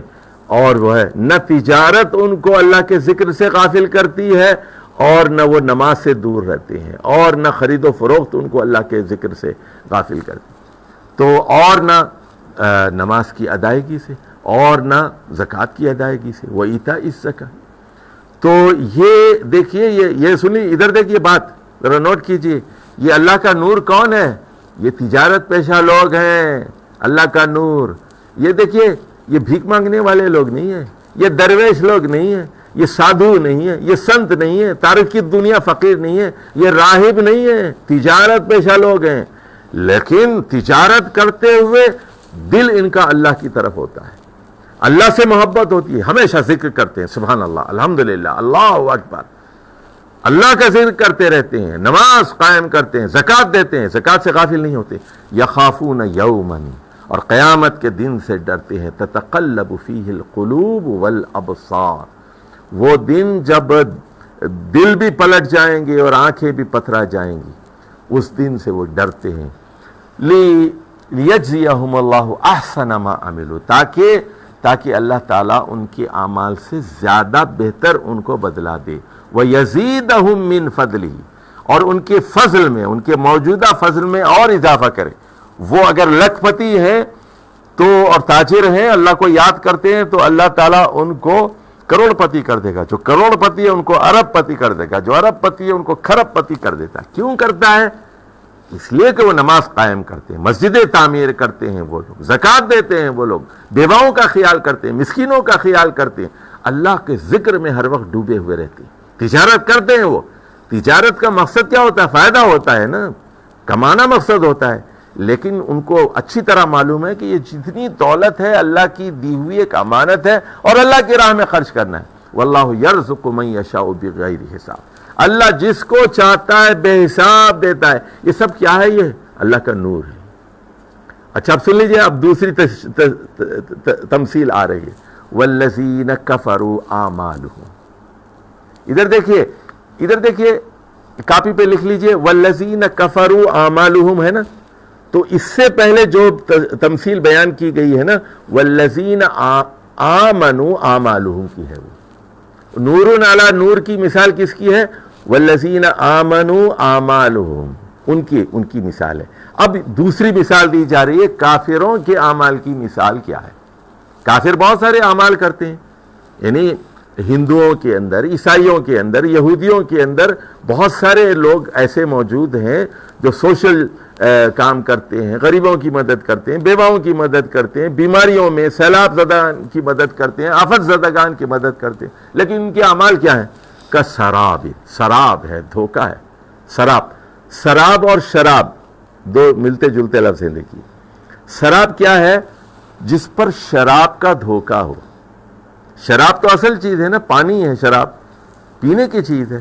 سراب کیا ہے؟ دھوکہ ہے, یعنی چمکتی ریت ہے. آدمی یہ سمجھتا ہے کہ پانی ہے, دریا ہے, دوڑ کے جاتا ہے, وہاں کچھ نہیں ہوتا, مر جاتا ہے. بقیع ایک میدان ہے, یحسبہ الظمآن ماء, تو ظمآن کہتے ہیں بہت زیادہ پیاسے کو, وہ یہ سمجھتا ہے کہ پانی, حالانکہ وہ میدان ہے, ریت ہے, چمکتی ریت ہے, سراب ہے, پیاسا اس کو پانی سمجھتا ہے. حتی اذا جاء, اب 10 کلومیٹر چل کے وہاں دیکھا ایک درخت نظر آ رہا ہے, پانی نظر آ رہا ہے, وہ وہاں 10 کلومیٹر چل کے ریگستان میں جاتا ہے. حتی اذا جاء, وہاں پہنچ جاتا ہے. لم یجدہ شیئا, اور وہاں کوئی چیز نہیں ملتی اس کو, کوئی پانی نہیں ملتا, پیاسا آدمی, کچھ نہیں ملا اس کو. ووجد عندہ, وجد اللہ عندہ, اور اس نے وہاں اللہ کو پا لیا. فوفاہ حسابہ, اور وہاں کون مل گیا اس کو؟ اللہ مل گیا, اور اللہ نے مار ڈالا اس کو. کیوں؟ اللہ موجود تھا وہاں پر, اور اللہ نے اس کو مار ڈالا, اور اللہ نے اس کا حساب چکتا کر دیا. واللہ سریع الحساب. تو آپ دیکھیے اتنی ساری محنت کی نا, اتنے پاپڑ بیلے اس نے, بل گیٹس نے مثال کے طور پر $2 بلین دے دیے, کیا ملا اس کو؟ کچھ بھی نہیں ملا, کچھ نہیں ملا. کیونکہ اس کی نیکی کا اعتبار کب ہے؟ جب وہ توحید پر ایمان لائے, آخرت پر ایمان لائے, ورنہ پھر اس کا کوئی اعتبار نہیں. یا پھر دوسری مثال سن لیجئے, کافروں کے اعمال کی دوسری مثال, او کا مطلب ہے دوسری مثال, کظلمات, اندھیرا ہے. ذرا دیکھیے, ذرا منظر کو دیکھیے, فی بحر, آپ ایک سمندر کے اندر ہے, ایک دریا میں, اور کا وقت ہے, اندھیرا ہے. بحر لجی یغشاہ موج من فوقہ موج. اب دیکھیے سمندر بہت گہرا ہے, اور دیکھیے ایک, اب آپ کشتی کے اندر, ادھر دیکھیے, یہ سمندر ہے, سمندر کے اندر کشتی ہے, اور کشتی کے اندر آپ کھڑے ہوئے ہیں یا بیٹھے ہوئے ہیں آپ. اب اس کے, اور رات کا وقت ہے, گہرا سمندر ہے, اب اس کے اوپر ایک موج ہے, موج من فوقہ موج, فوقہ موج من فوقہ سحاب, اس کے اوپر ایک بادل, ایک موج ہے, موج کے اوپر ایک موج ہے, اس کے اوپر بادل ہے, نیچے گہرا سمندر, رات کا وقت ہے, ظلمات بعضها فوق بعض, اندھیرے کے اوپر اندھیرا. دیکھیے ایک رات کا اندھیرا, ایک گہرے سمندر کا اندھیرا, اور وہ چونکہ سمندر کا عکس ہوتا ہے پانی کا, کبھی نیلا نظر آتا ہے, کبھی بے رنگ نظر آتا ہے, کبھی کالا نظر جاتا, تو کالا ہو جاتا ہے رات کے وقت سمندر. اب اس کے اوپر ایک موج ہے, پھر دوسری موج ہے, اس کے بعد پھر بادل ہے اس کے پاس. اچھا کتنا اندھیرا ہے, ادھر دیکھیے, اذا اخرج یدہ, اب یہاں بیٹھا ہوا ہے نا, اندھیرے میں اپنا ہاتھ باہر کرتا ہے, لم یکد یرا, وہ اپنے ہاتھ کو بھی نہیں دیکھ سکتا, اپنے ہاتھ کو بھی نہیں دیکھ سکتا, اپنے آپ کو بھی نہیں پہچان سکتا. وَمَن لَّمْ يَجْعَلِ اللَّهُ لَهُ نُورًا فَمَا لَهُ مِن نُور. اب دیکھیے نور کو سمجھ لیجیے, جس کو اللہ نور عطا نہ کرے اس کے لیے کہیں سے نور نہیں آ سکتا. یعنی نور کیا چیز ہے؟ ایمان ہے نا, اور نور کے بغیر کیا ہے؟ اس کے سارے اعمال کیا ہیں؟ وہ بیکار ہیں. اور یعنی دیکھیے یہاں اپنے ہاتھ کو نہیں دیکھ سکتا کا کیا مطلب ہے؟ نوٹ کر لیجئے, اپنی ذات کو نہیں پہچان سکتا, اپنے مقصد حیات کو نہیں پہچان سکتا, اس کو پتا ہی نہیں ہے کہ میں کیوں سانس لے رہا ہوں, کیوں زندہ ہوں نہیں پتا ہے اس کو, میں کس لیے آیا ہوں, کہاں جاؤں گا نہیں پتا ہے, بس عیش کر رہا ہے, اندھیرے پہ اندھیرا ہے. دیکھیے آپ یہ جو مغربی تہذیب ہے اور مغرب کے افراد ہیں, یہ بالکل ایسی طرح ہے. دیکھیے زنا یہ کر رہے ہیں, گرل فرینڈ کے ساتھ یہ ہیں, بوائے فرینڈ کے ساتھ یہ ہیں, حرامی بچے ان کے پاس ہیں, سمجھ گئے بات آپ, طلاق ہو چکی ہے, اور جو ہے ماں باپ کہیں اور پڑے ہوئے, شراب میں یہ گم ہے, ڈرگس کے اندر یہ پڑے ہوئے ہیں, اور رقص ان کے پاس ہے, گانا بجانا ان کے پاس ہے, شراب ان کے پاس ہے, جوا ان کے پاس ہے, لوٹری ان کے پاس ہے, سود میں یہ دھسے ہوئے ہیں. تو ظلمات بعضها فوق بعض, ایک کے اوپر ایک اندھیرا, موج کے اوپر ایک موج, اس کے اوپر بادل, اپنا ہاتھ بھی نظر نہیں آتا, اپنے آپ کو نہیں دیکھ سکتے, زندگی کے مقصد سے غافل ہیں. تو یہ کیا ہے؟ نور سے محروم لوگ ہیں. نور کیا چیز ہے؟ وہ ایمان. ایمان کہاں ہوتا ہے؟ فی قلوب الذین آمنوا, مومنوں کے دل میں ہوتا ہے. چلیے, الم تر ان اللہ یسبح لہ من فی السماوات والارض والطیر صافات. تو بتایا گیا, آپ دیکھتے ہیں توحید کے دلائل, دیکھیے کیا آپ دیکھتے نہیں کہ اللہ تعالیٰ کی تسبیح کرتے ہیں, بے عیبی کا اعتراف کرتے ہیں, من فی السماوات, آسمانوں میں جو ہیں, یعنی فرشتے ہوں یا جو بھی ہوں, اور والارض, زمین میں جو کوئی ہیں, والطیر صافات, پر پھیلا ہوئے پرندے بھی اللہ کی ثنا بیان کر رہے ہیں, اس کی بے عیبی. کل قد علم صلاتہ و تسبیحہ, ہر چیز اپنی اپنی نماز کو جانتی ہے اور اپنی اپنی تسبیح کو جانتی ہے. وہ اپنی زبان سے سبحان اللہ کہہ رہے ہیں, چڑیاں بھی کہہ رہی ہیں, سانپ بھی کہہ رہے ہیں, بچھو بھی کہہ رہے ہیں, طوطے بھی سبحان اللہ کہہ رہے ہیں, پرندے بھی کہہ رہے ہیں, آسمان بھی کہہ رہے ہیں, آسمان کی مخلوقات, زمین کی مخلوقات, چونٹیاں بھی سبحان اللہ کہہ رہی ہیں, چونٹیاں بھی اللہ اکبر کہہ کے نماز پڑھیں. ہر ایک اپنی اپنی نماز کو, اپنی اپنی تسبیح کو جانتا ہے. واللہ علیم بما یفعلون, اور اللہ تعالیٰ جانتا ہے کہ وہ کیا کر رہے ہیں. وَلِلَّهِ مُلْكُ السَّمَاوَاتِ وَالْأَرْضِ، اللہ کو سمجھو زمین اور آسمانوں کی حکومت اسی کی ہے، بادشاہت اسی کی ہے، وَإِلَى اللَّهِ الْمَصِيرُ، اور اللہ کی طرف لوٹنا ہے۔ أَلَمْ تَرَ أَنَّ اللَّهَ يُزْجِي سَحَابًا ثُمَّ يُؤَلِّفُ بَيْنَهُ ثُمَّ يَجْعَلُهُ رُكَامًا، کیا آپ دیکھتے نہیں ہیں؟ توحید کے دلائل دیکھو کہ اللہ تعالیٰ بادلوں کو چلاتا ہے، اور یؤلف کا مطلب ہے جمع کرتا ہے، تالیف کرتا ہے ان کی، اور یؤلف بینہم سارے ٹکڑوں کو جمع کرتا ہے، ثم یجعلہ رکاما، اس کے بعد ان کو کیا کرتا ہے؟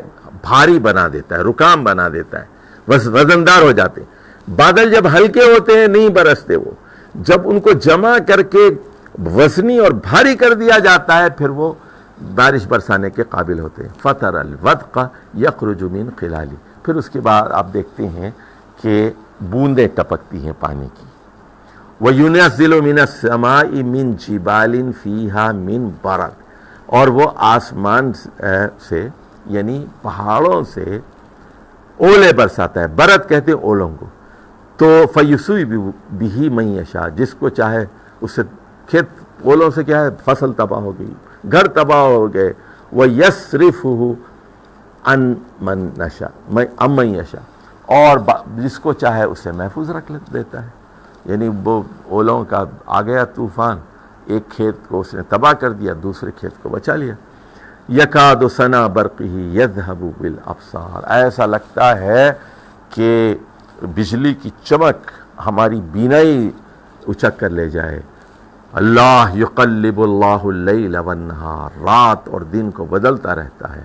ان فی ذالک لعبرۃ لأولی الابصار، تو ادھر دیکھیے ذرا عبرت کیا ہے، ذرا دیکھیو ادھر دیکھو، ذرا مشکل چیز ہے ذرا، بلا شبہ اس میں عبرت کا سامان ہے عقل مندوں کے لیے، اہل بصیرت کے لیے۔ عبرت کسے کہتے ہیں؟ سن لیجئے، عبرت کہتے ہیں اسی سے اعتبار ہے، اعتبار، اور عبرت کا دوسرا نام اجتہاد ہے، عبرت کا دوسرا نام اعتبار یا اجتہاد ہے۔ عبرت کہتے ہیں ایک جگہ سے دوسری جگہ کو پار کرنا۔ عابر کہتے ہیں سڑک پار کرنے والا، عابر سبیل، ایک سبیل کو پار کرنے والا، دریا کو عبور کرنے والا، سڑک کو عبور کرنے والا۔ تو ایک حقیقت سے دوسری حقیقت پر پہنچنا، ایک حقیقت سے دوسری حقیقت، یعنی دریا کے اس کنارے سے دریا کے اس کنارے پر پہنچنا، اس کو کہتے ہیں عبرت، یعنی ایک چیز کو پر غور کر کے دوسرے کے نتیجے پہ پہنچ جانا، اسی کا نام اجتہاد ہے، اسی کا نام اعتبار ہے، اسی کا نام عبرت ہے۔ تو یہ اللہ کی قدرت کو دیکھو کہ بارش کس طرح برساتا ہے، بادل کس طرح گھیرتا ہے، اولے کس طرح برساتا ہے، کس کے لیے رحمت ہے، کس کے لیے زحمت ہے نا، ادھر دیکھیے، اور رات اور دن ہے، اس میں کس چیز کی دلیل ہے، کس چیز کا عبرت کا سامان ہے؟ دیکھیے، آخرت کا، جزا و سزا کا، جنت اور دوزخ کا۔ یہ جو اولے تھے کہ باس پر برستے ہیں اور ان کو ٹھکائی کرتے ہیں، ان کی کھیت تباہ ہو جاتا ہے ان کا، اور بعض لوگوں کو وہاں سے صرف نظر کر کے گزر جاتے ہیں، اولوں کا طوفان نہیں آتا ان کے اوپر۔ اور یہ رات کے بعد دن ہے، دن کے بعد رات ہے، تو یہ دنیا کیا ہے؟ ایک رات ہے، تو یہ دنیا کی رات ختم ہو جائے گی، اس کے بعد قیامت کے بعد جو ہے وہ آخرت کا دن طلوع ہوگا۔ تو اس میں آخرت کی ایک دلیل موجود ہے، اگر تم صاحب بصیرت ہو۔ واللہ خلق کل دابۃ مما، جتنے جاندار ہیں زمین پہ چلنے پھرنے والے، ان سب کو اللہ تعالیٰ نے پانی سے پیدا کیا۔ فمنہم من یمشی علی بطن، کچھ جاندار ایسے ہیں جو پیٹ کے بل چلتے ہیں، جس طرح سانپ ہے۔ ومنہم من یمشی علی رجلین، اور جو دو پیروں پہ چلتے ہیں، دو پیروں پہ جیسے انسان ہے۔ ومنہم من یمشی علی اربع، اور کچھ ایسے ہیں جو چار ٹانگوں پہ چلتے ہیں، جیسے بھینس ہے، بکری ہے، اونٹ ہے۔ یخلق اللہ ما یشاء، اللہ جیسے چاہے تخلیق کرتا ہے۔ ان اللہ علی کل شیء قدیر، دیکھو اس کی قدرت اور اس کے کارخانے میں ورائٹی کتنی ہے، دیکھو ورائٹی کتنی ہے، انسان کتنے قسم کے ہیں، سانپ کتنے قسم کے ہیں، چوپائے کتنے قسم کے ہیں، دو پاؤں والے کتنے قسم کے ہیں، پیٹ کے بل چلنے والے کتنے، یہ چھپکلی کو دیکھ لیجئے، گرگٹ کو دیکھ لیجئے، سانپوں کو دیکھ لیجئے، لیزرڈز کو دیکھ لیجئے۔ ان اللہ علی کل شیء قدیر۔ لقد انزلنا آیات مبینات، یہاں آیات کا مطلب سن لیجئے، یہاں آیات کا مطلب ہے دلائل. بلا شبہ ہم نے مبینات، کھولنے والے دلائل آپ کے لیے نازل کر دیے. واللہ یہدی من یشاء الی صراط مستقیم، یعنی توحید کے دلائل ہیں سارے، اور اللہ تعالیٰ جس کو چاہے صراط مستقیم کی طرف ہدایت دیتا ہے. وَيَقُولُونَ آمَنَّا بِاللَّهِ وَبِالرَّسُولِ وَأَطَعْنَا ثُمَّ يَتَوَلَّى فَرِيقٌ مِّنْهُم مِّن بَعْدِ ذَلِكَ وَمَا أُولَٰئِكَ بِالْمُؤْمِنِينَ. اب یہاں منافقین کا بیان شروع ہو رہا ہے. ان میں سے کچھ لوگ ایسے ہیں جو کہتے ہیں ہم اللہ پر ایمان لائے، رسول اللہ صلی اللہ علیہ وسلم پر ایمان لائے اور ہم نے اطاعت کی. پھر ان میں کا ایک گروہ ایسا ہے جو منہ پھیر لیتا ہے. وَمَا أُولَٰئِكَ بِالْمُؤْمِنِينَ، یہ لوگ ہرگز صاحب ایمان نہیں ہے، مومن نہیں ہے یہ لوگ. وَإِذَا دُعُوا إِلَى اللَّهِ وَرَسُولِهِ لِيَحْكُمَ بَيْنَهُمْ إِذَا فَرِيقٌ مِّنْهُمْ مُعْرِضُونَ. جب انہیں ادھر دیکھیے، اب یہ آج کے دور میں یہ لوگ کون ہیں ذرا سمجھ لیجئے، آپ ان کو پہچانیے. آج کے دور کے منافقین کون ہیں یہ پہچان لیجئے اس آیت کی روشنی میں. آیت نمبر 48 سورۃ النور. جب انہیں بلایا جاتا ہے آؤ اللہ اور رسول کی طرف آؤ، دعو الی اللہ ورسولہ لیحکم بینہم، تاکہ آپ کے درمیان فیصلہ کر دیں. اذا فریق منہم معرضون، تو ایک فریق اس سے جو ہے منہ پھیر لیتا ہے. وہ اللہ کی تحکیم کے اوپر نہیں آتا، وہ اللہ کے فیصلے کی طرف نہیں آتا، اللہ کے قانون کی طرف نہیں آتا. اب مثال کے طور پر ایک لبرل ہے، اس سے آپ کہیں کہ جی یہ 100 کوڑے کی سزا ہم نافذ کریں گے. وہ کہتا ہے کہ نہیں نہیں نہیں، یہ اس زمانے میں اس کی کوئی ضرورت نہیں ہے اس کی. یہ وہی ہے، یہ منافق ہے. وہ کہتا تو ہے کہ اللہ پر ایمان لائے، رسول پر ایمان لایا ہوں وہ کہتا ہے، اور آتانا بھی کہتا ہے، لیکن وہ کہتا ہے یہ سزا نافذ نہیں کرنا، یہ کوڑوں کی سزا نہ لیحکم بینہم. وہ کہتا ہے یہ نافذ، اچھا سود کو مٹا دیں گے، اسٹیٹ بینک سے سود ختم کرو. یہ کیا ہے 12%، 13%، 13.25%. پاکستان کی تاریخ میں اتنا سود کبھی جو ہے نہیں رہا، پوری قوم سود میں ڈوبی. آؤ اللہ کی طرف، تو ایک گروہ جو ہے اس سے مورد ہوتا ہے، اس سے انکار کرتا ہے.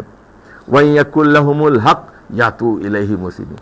اچھا اگر کوئی ان کے حق میں کوئی بات ہوتی نا، وہ فوراً آئیں گے، کہیں گے ہاں جی وہ جائیداد میں لڑکیوں کا حصہ ہونا چاہیے، اس وقت آ جائیں گے. اب وہ ان کی مرضی کی بات جب ہوتی ہے وہ فوراً قرآن کی آیت کوٹ کریں گے، ہونا چاہیے جی. ان کے حق میں کوئی بات ہے وہ بڑے اطاعت گزار مذعنین بن کے آ جائیں گے. افی قلوبہم مرض، کیا ان کے دلوں میں کوئی بیماری ہے؟ ام ارتابوا، کیا پھر یہ لوگ شک میں مبتلا ہیں؟ ام یخافون ان یحیف اللہ علیہم ورسولہ، تو کیا یہ بدگمانی کرتے ہیں اللہ اور رسول سے کہ اللہ اور رسول ان کے ساتھ ناانصافی کریں گے، ظلم کریں گے؟ کیوں اللہ اور رسول کے فیصلے کی طرف نہیں آتے؟ کیوں تحکیم قرآن و سنت سے بھاگتے ہیں؟ کیوں شریعت کے قوانین سے بھاگتے ہیں؟ بل اولئک هم الظالمون، بلکہ صحیح بات یہ ہے کہ یہ لوگ ظالم ہیں. اب سنیے سچا مومن کون ہوتا ہے، یہ دیکھ لیجئے. انما کان قول المؤمنین اذا دعوا الی اللہ ورسولہ لیحکم بینہم ان یقولوا سمعنا واطعنا واولئک هم المفلحون. پکے مومنین کا قول یہ ہوتا ہے جب انہیں اللہ اور اس کے رسول صلی اللہ علیہ وسلم کی طرف بلایا جاتا ہے لیحکم بینہم، تاکہ اختلافی معاملات میں ان کے درمیان فیصلہ کیا جائے. لیحکم بینہم، تاکہ رسول اللہ صلی اللہ علیہ وسلم ان کے درمیان فیصلہ کریں. تو ان یقولوا، وہ کیا کہتے ہیں؟ سمعنا واطعنا، ہم نے سنا، ہم اطاعت کے لیے تیار ہیں. اولئک هم المفلحون، یہی فلاح پانے والے. اب یہاں ایک نوٹ کیجئے بات، یہاں کاپی پہ لکھ لیجئے. یہاں رسول اللہ صلی اللہ علیہ وسلم کی احادیث کو بھی لیحکم بینہم سے کیا بات معلوم ہوئی؟ یہاں رسول اللہ صلی اللہ علیہ وسلم کی احادیث کو بھی قانونی، دستوری اور آئینی حیثیت حاصل ہو گئی، اور وہ یہی کہتے ہیں سمعنا واطعنا. وَمَن يُطِعِ اللَّهَ وَرَسُولَهُ وَيَخْشَ اللَّهَ وَيَتَّقِهْ فَأُولَئِكَ هُمُ الْفَائِزُونَ. 4 باتیں، جو اللہ کی اطاعت کرے گا، جو رسول اللہ صلی اللہ علیہ وسلم کی اطاعت کرے گا، اور اللہ کی خشیت اختیار کرے گا، اور اللہ کے غضب سے بچنے کی کوشش کرے گا، فَأُولَئِكَ هُمُ الْفَائِزُونَ، تو ایسے ہی لوگ کامیاب ہوں گے. وَأَقْسَمُوا بِاللَّهِ جَهْدَ أَيْمَانِهِمْ. اب یہ منافقین کڑی کڑی قسمیں کھاتے ہیں، بڑی بڑی قسمیں کھاتے ہیں. کیا؟ لَئِنْ أَمَرْتَهُمْ لَيَخْرُجُنَّ، کہ اگر آپ صلی اللہ علیہ وسلم آپ حکم دیں گے تو ہم ضرور نکلیں گے. اے محمد صلی اللہ علیہ وسلم سے کہیے قل لا تقسموا، قسم مت کھاؤ، قسمیں مت کھاؤ، جھوٹی قسمیں مت کھاؤ، طاعتم معروفہ، بلکہ معروف کے مطابق اطاعت کرو۔ معروف کے مطابق اطاعت مطلوب ہے ان اللہ خبیر بما تعملون، تمہاری سرگرمیوں سے اللہ تعالیٰ پوری طرح باخبر ہے۔ قل، کہہ دیجئے اطیعوا اللہ و اطیعوا الرسول، اللہ کی اطاعت کرو اے منافقو، رسول کی اطاعت کرو۔ فَإِن تَوَلَّوْا، اور اگر یہ منہ موڑتے ہیں، فَإِنَّمَا عَلَيْهِ مَا حُمِّلَ، تو اس کے اوپر وہ بوجھ ہے جو وہ اٹھا رہا ہے، وَعَلَيْكُمْ مَا حُمِّلْتُمْ، اور آپ لوگوں کے اوپر وہ ذمہ داری ہے جو آپ اٹھا رہے ہیں۔ وَإِن تُطِيعُوهُ تَهْتَدُوا، اگر آپ محمد صلی اللہ علیہ وسلم کی پیروی کریں گے تو ہدایت پائیں گے۔ وَإِن تُطِيعُوهُ تَهْتَدُوا وَمَا عَلَى الرَّسُولِ إِلَّا الْبَلَاغُ الْمُبِينُ، اور رسول اکرم صلی اللہ علیہ وسلم پر صاف پیغام پہنچانے کے علاوہ کوئی اور ذمہ داری نہیں۔ بلاغ مبین یعنی ایسی کمیونیکیشن جو بالکل واضح ہو، صاف ہو، گنجلک نہ ہو، ابہام سے پاک ہو۔ اب دیکھیے یہ خوشخبری دیکھیے، وعد اللہ الذین آمنوا منکم وعملوا الصالحات لیستخلفنہم فی الارض کما استخلف الذین من قبلہم۔ اچھا جی، امریکہ میں ذرا نیچے کرو بھائی، امریکہ میں ایک دانشور صاحب ہیں، اب وہ پہلے اقامت دین کی بات کرتے تھے، آج کل اقامت دین سے توبہ کر لیے، اب وہ کچھ صوفی ہو گئے ہیں، کچھ امریکہ کے دباؤ کے تحت بھی ہیں، اور پتہ نہیں کیا کیا ہے، اب ان کے خیالات بالکل بدل گئے ہیں۔ اب وہی کہتے ہیں کہ جی اقامت دین وغیرہ کچھ نہیں ہے، میں نے 25 سال اقامت دین کے لیے ضائع کر دیے، میں بالکل غلطی پہ تھا۔ اور وہ یہ کہتے ہیں کہ دیکھیے یہ سورہ نور جو ہے 6 ہجری میں نازل ہوئی، اور اللہ یہاں وعدہ کر رہا ہے کہ میں زمین پر آپ کو اقتدار دوں گا، لَيَسْتَخْلِفَنَّهُمْ فِي الْأَرْضِ كَمَا اسْتَخْلَفَ الَّذِينَ مِن قَبْلِهِمْ۔ تو وہ یہ کہتے ہیں کہ حکومت تو پہلی ہجری میں ہجرت کے بعد قائم ہو گئی تھی، ریاست قائم ہو گئی تھی، تو اس کا کیا جواب ہے؟ پھر اب یہ بھٹک گئے نا، اس آیت سے وہ بھٹک گئے، وہ کہتے ہیں کہ یہ اقامت دین وغیرہ کچھ نہیں ہے، بس ایسے ہی انٹلیکچوئل گپ شپ کرو، باقی محنت کرنے کی کیا ضرورت ہے، اسلامی معاشرہ قائم کرنے کی کیا ضرورت ہے، اسلامی قانون کی کیا ضرورت ہے، بس دعوت و تبلیغ کرتے رہو، اللہ اللہ کرو، صوفی بنو، بن جاؤ، مر جاؤ، بس اور کیا کام ہے۔ دین کو دنیا میں نافذ مت کرو۔ اقامت صلاۃ کی کیا ضرورت ہے، اقامت وزن کی کیا ضرورت ہے، اقامت عدل کی کیا ضرورت ہے، بس بولتے جاؤ، گفتار کے غازی ہیں، عمل کی کوئی ضرورت نہیں۔ تو اب یہاں بات سمجھ لیجئے، یہ 6 ہجری میں نازل ہوئی ہے، فتح مکہ کب ہوئی ہے؟ 8 ہجری میں۔ تو 6 ہجری میں پوزیشن کیا تھی مسلمانوں کی؟ 6 ہجری میں تو خیبر بھی فتح نہیں ہوا تھا، جنگ احزاب ہو چکی تھی، اور اس کے بعد عمرے کے لیے گئے تھے، عمرے کے لیے یعنی بلکہ جانے والے تھے، 6 ہجری میں جانے والے تھے، بالکل 6 ہجری کے آخر میں عمرے کے لیے گئے، لیکن انہوں نے اندر آنے نہیں دیا، اور 1400 لوگ 7 ہجری کے اوائل میں پھر جو ہے وہ فتح خیبر ہوئی، اور رمضان 8 ہجری میں فتح مکہ ہوئی۔ اس کے بعد پھر رسول اللہ صلی اللہ علیہ وسلم تبوک کے لیے نکلیے، اور پھر جزیرت العرب آہستہ آہستہ اس کی سرحدیں بڑھنے لگی، اور پھر اب اسلام جو ہے جڑ پکڑنے لگا۔ اور پھر کیا ہوا؟ حضرت ابوبکر کے زمانے میں پھر انتشار ہو گیا، پھر لوگ باغی ہو گئے، لوگ مرتد ہو گئے، زکوٰۃ کے منکر ہو گئے، پھر حضرت ابوبکر نے مار کے پورے عرب کو خالص کیا۔ اس کے بعد پھر خالص عرب کو حضرت عمر کے حوالے کر دیا کہ آپ ان لوگوں کو لے کر پوری دنیا میں پھیل جائیے۔ پھر وہ جو ہے یہ ایک نیا فیز اسلام کا آیا، یہ جو استخلاف فی الارض ہے، اب یہ فتح مکہ کے بعد کا زمانہ ہے، تو یہ پیش گوئی، یہ کوئی غلط پیش گوئی نہیں تھی، یہ بالکل صحیح ہے، اپنے مقام پر بالکل صحیح۔ وَلِيُمَكِّنَنَّ لَهُمْ دِينَهُمُ الَّذِي وَلَيُمَكِّنَنَّ لَهُمْ دِينَهُمُ الَّذِي ارْتَضَىٰ لَهُمْ وَلَيُبَدِّلَنَّهُمْ مِنْ بَعْدِ خَوْفِهِمْ أَمْنًا۔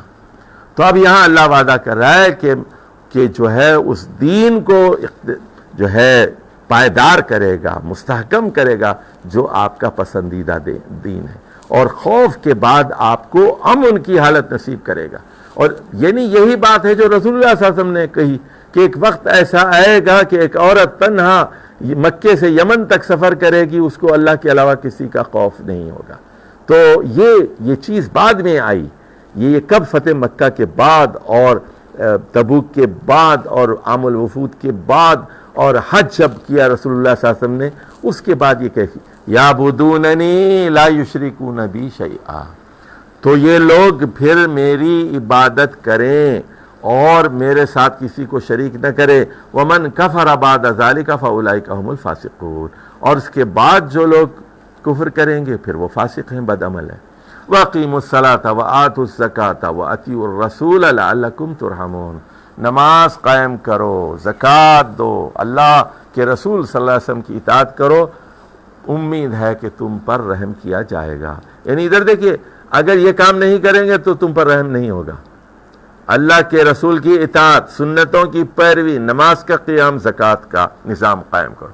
لا تحسبن الذین کفروا معجزین فی الارض، یہ نہ سمجھنا کہ انکار کرنے والے لوگ زمین پر اللہ کو عاجز کر سکتے ہیں، ہرگز نہیں۔ ومأواہم النار، ان کا ٹھکانہ آگ ہے، ولبئس المصیر۔ اب پھر دیکھیے یہاں سے دوبارہ یہ آخری حصہ ہے سورۃ النور کا، دوبارہ احکام شروع ہوتے ہیں۔ یا ایھا الذین آمنوا لیستأذنکم الذین ملکت ایمانکم والذین لم یبلغوا الحلم منکم ثلاث مرات، تو اے لوگوں جو ایمان لائے ہو، تمہارے گھر میں جو لونڈی غلام ہیں اور وہ بچے جو ابھی بالغ نہیں ہوئے، لم یبلغ الحلم، تو تم میں سے مسلمانوں میں سے ان کے لیے 3 اوقات ہیں، 3 مرات، 3 وقت کیا ہے؟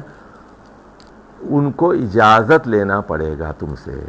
بیڈ روم، اب یہاں لکھ لیجئے اوپر، بیڈ روم کے احکام، بیڈ روم کے احکام۔ اب بیڈ روم ہے، میاں بیوی کا کمرہ ہے، اس میں داخلے کے کیا احکام ہیں؟ 3 اوقات بتا دیے۔ من قبل صلاۃ الفجر، فجر سے پہلے کوئی بچہ آ رہا ہے تو یا نوکر آتا ہے آپ کے کمرے میں، اجازت لے کے آنا پڑے گا۔ وحین تدعون ثیابکم من الظہیرہ، اور دوپہر کے کھانے کے بعد جب آپ قیلولے کے لیے لیٹتے ہیں، اپنے کپڑے اتارتے ہیں، اس وقت بھی غلام ہوں یا بچے ہوں، نوکر ہوں، سب کو اجازت لے کے آنا پڑے گا۔ وَمِن بَعْدِ صَلَاةِ الْعِشَاء، یہ بچوں کو تربیت دو، نوکروں کو تربیت دو، گھر کے لوگوں کو تربیت دو۔ یہ 3 اوقات ہیں، فجر سے پہلے، عشاء کے بعد اور دوپہر کے وقت جب آپ کپڑے اتارتے ہیں۔ ثلاث عورات لکم، 3 ہیں اوقات تمہارے لیے، پابندی کے ہیں یہ سطر کے اوقات ہیں۔ لیس علیکم ولا علیہم جناح بعدہن، اب اس کے بعد اگر آ جائیں، فجر کی نماز کے بعد کوئی آ جاتا ہے، 8 بجے آتا ہے، 10 بجے آتا ہے، 11 بجے دن میں آتا ہے، کوئی گناہ، عصر کے بعد آتا ہے، کوئی گناہ نہیں۔ طوافون علیکم بعضکم علی بعض، اب ظاہر ہے بچوں کی ضرورت پڑتی ہے نا، جوتا میرا یونیفارم کہاں ہے، میرا جوتا کہاں ہے، میرا فلاں کہاں ہے، بچے تو آئیں گے، نوکر جو ہے جھاڑو دینے کے لیے آئیں گے، صفائی کرنے کے لیے آئیں گے، پوچھا لگانے کے لیے آئیں گے، بعضکم من بعض، ایک دوسرے کے پاس آنا ہوتا ہے، گھومنا، گھر میں گھومنا پھرنا پڑتا ہے۔ کذالک یبین اللہ لکم الآیات، اور یہاں آیات کا مطلب ہے احکام، اس طرح اللہ تعالیٰ تم لوگوں کے لیے اپنے احکام واضح کرتا ہے۔ واللہ علیم حکیم، اللہ علم رکھنے والا دانا ہے۔ وَإِذَا بَلَغَ الْأَطْفَالُ مِنْكُمُ الْحُلَمَ، حلم، اور جب بچے بالغ ہو جائیں، یعنی ان کا احتلام شروع ہو جائے، بالغ ہو جائیں، یا اور لڑکیوں میں جو ہے ان کا ماہواری کا نظام شروع ہو جائے، فَلْيَسْتَأْذِنُوا كَمَا اسْتَأْذَنَ الَّذِينَ مِنْ قَبْلِهِمْ، اب بڑے لوگ جس طرح جو ہے اجازت لیتے ہیں، پھر ان کو بھی اجازت لینی پڑے گی۔ چھوٹے بچوں کی ضرورت نہیں ہے، 1 سال کا بچہ ہے، 2 سال کا بچہ ہے، اندر آ جائے، کوئی مسئلہ نہیں۔ كَمَا اسْتَأْذَنَ الَّذِينَ مِنْ قَبْلِهِمْ، تو جس طرح جو ہے وہ لوگ پہلے اجازت لیا کرتے تھے، کذالک یبین اللہ لکم آیاتی، اس طرح اللہ تعالیٰ اپنے احکام کھول کر بیان کرتا ہے۔ واللہ علیم حکیم۔ والقواعد من النساء اللاتی لا یرجون نکاحا فلیس علیکم جناح ان یدعن فلیس علیہن جناح ان یدعن ثیابہن، اب سنیے، بوڑھی عورتوں کے لیے اللہ تعالیٰ نے کنسیشن دے دیا ہے. ذرا عقل سے بھی کچھ کام لیا کرو. بوڑھی عورتیں ہیں نا، بوڑھی عورتیں ہیں، 70 سال کی ہے، جیسے یعنی ایک خاتون ہے 80 سال کی ہے، 90 ہے. میرے ایک دوست ہیں، ان کی والدہ ہے مثال کے طور، اور وہ لا یرجون نکاحا، وہ نکاح کی خواہش مند نہیں ہے. بوڑھی عورت ہو گئی، اب اس میں بوڑھی عورت ہے نا بھئی، اس میں جوانی نہیں رہی. تو اگر وہ اپنا دوپٹہ اتار دے، فَلَيْسَ عَلَيْهِنَّ جُنَاحٌ أَن يَضَعْنَ ثِيَابَهُنَّ، اگر وہ اپنا دوپٹہ اتار دے کوئی مذائقہ نہیں ہے، لیکن ایک شرط ہے، غیر متبرجات بزینہ، جب وہ اپنی زینت کا تبرج نہ دکھائے. لیکن اگر 60 سال کی بڑھیا ہے اور وہ جوڑا ہے میک اپ کر کے اور بیوٹی پارلر سے آ رہی ہے اور خوشبو لگائی ہوئی ہے، میک اپ ہے اور زیور ہے اور اٹریکٹ کر رہی ہے، اور اس کی باتوں کے اندر یعنی گندگی ہے، اور وہ دعوت گناہ دے رہی ہے اپنے جسم سے، اپنے میک اپ سے، اپنی باتوں سے، اپنی چال ڈھال سے، اب اشاروں کنائے سے، تو پھر اس کے لیے بھی کہ بہتر ہے کہ وہ اپنی زینت بھی نہیں دکھا سکتی، پھر اس کے لیے دوپٹہ اور ساری لباس کی جو پابندیاں ہیں وہ لازمی ہوں گی. وَإِن يَسْتَعْفِفْنَ خَيْرٌ لَهُنَّ، اور اگر وہ بھی بوڑھی عورتیں بھی اگر ان حدود کا خیال رکھیں تو زیادہ بہتر ہے ان لوگوں کے لیے. واللہ سمیع علیم، اور بلا شبہ اللہ سننے والا بھی ہے، علم رکھتا بھی ہے. اب دیکھیے کھانے کے آداب بتائے جا رہے ہیں یہاں پر. لیس علی الاعمی حرج، اندھے آدمی پر کوئی گناہ نہیں ہے. ولا علی الاعرج حرج، اور لنگڑے کے اوپر بھی کوئی تنگی نہیں ہے. ولا علی المریض حرج، بیمار آدمی کے اوپر بھی کوئی تکلیف نہیں رکھی گئی. ولا علی انفسکم، اور نہ آپ کے اپنے اوپر، ان تاکلوا من بیوتکم او بیوت آبائکم، آپ اپنے گھر سے کھا سکتے ہیں اور بیوت آبائکم، آپ کے والد صاحب کا گھر ہے، آپ کی شادی ہو گئی، آپ الگ ہو گئے، والد صاحب کا گھر ہے نا، وہاں جائیں تو آپ کہیں گے بھائی بھوک لگ رہی، دو کھانا، باپ کے گھر جا کے کھائیں. او بیوت امہاتکم، اور والدہ کا گھر ہے، وہ الگ رہتی ہیں مثال کے طور پر، اور وہ اپنے شوہر کے ساتھ رہتی ہیں، یا دوسری انہوں نے شادی کر لی ان کے ساتھ رہتے ہیں، وہاں جا کے بھی آپ کی ماں کا گھر ہے نا، جا کے کھائیں وہاں. او بیوت اخوانکم، یا بھائی کا گھر ہے وہاں بھی جا کے کھا سکتے ہیں. او بیوت اخواتکم، یا بہنوں کا گھر ہے وہاں بھی جا کے کھا سکتے ہیں. او بیوت اعمامکم، یا پھر جو ہے تمہارے جو ام ہے یعنی چچاؤں کے گھر. او بیوت عماتکم، یا پھر آپ کے پھوپھیوں کے گھر میں بھی آپ جا کے کھا سکتے ہیں. او بیوت اخوالکم، یا جو ہے آپ کے ماموں، خال کی جمع ہے اخوال، تو ماموں کے گھر بھی آپ جا کے کھا سکتے ہیں. او بیوت خالاتکم، خالوں کے گھر بھی جا کے کھا سکتے ہیں.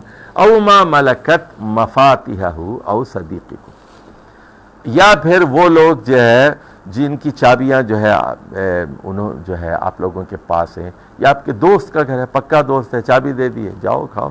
لیس علیکم جناح ان تاکلوا جمیعا او اشتاتا، کوئی مذائقہ نہیں ہے آپ ان کے گھر میں جا کے سب مل کے کھائیں یا الگ الگ کھائیں.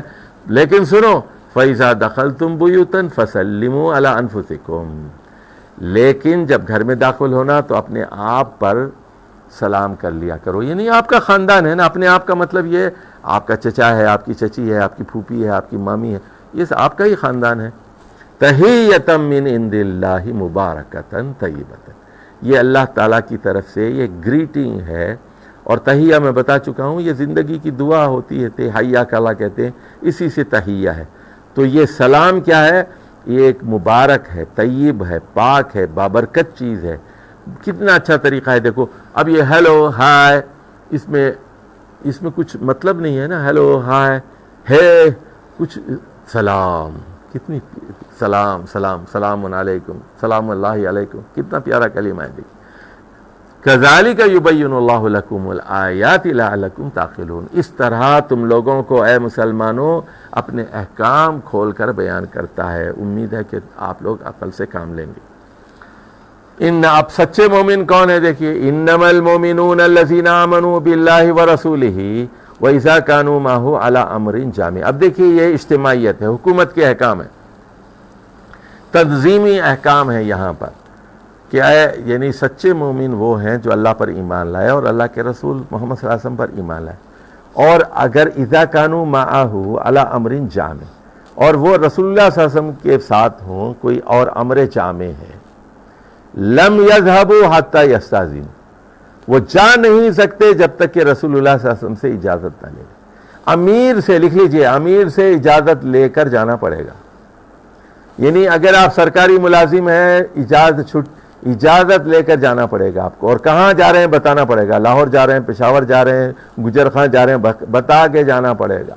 بغیر بتائے آپ جو ہے اپنے گھر کو، اپنے شہر کو آپ چھوڑ نہیں سکتے، کیونکہ اجتماعی ذمہ داری ہے، اجتماعیت اس کے ساتھ وابستہ ہے، جماعت اس سے وابستہ ہے، ریاست اس سے وابستہ ہے۔ ان الذین یستاذنونک اولئک الذین یؤمنون باللہ ورسولہ، تو جو لوگ پوچھ کر جاتے ہیں، اے محمد صلی اللہ علیہ وسلم آپ سے پوچھتے ہیں کہ یہ کام ہے، میں 2 دن کے لیے نہیں رہوں گا، مجھے کھیت کاٹنا ہے، مجھے مکان کا کام ہے، بیوی بیمار ہے، یعنی رخصت لینا ضروری ہے، بغیر رخصت کے کوئی غائب نہیں ہو سکتا۔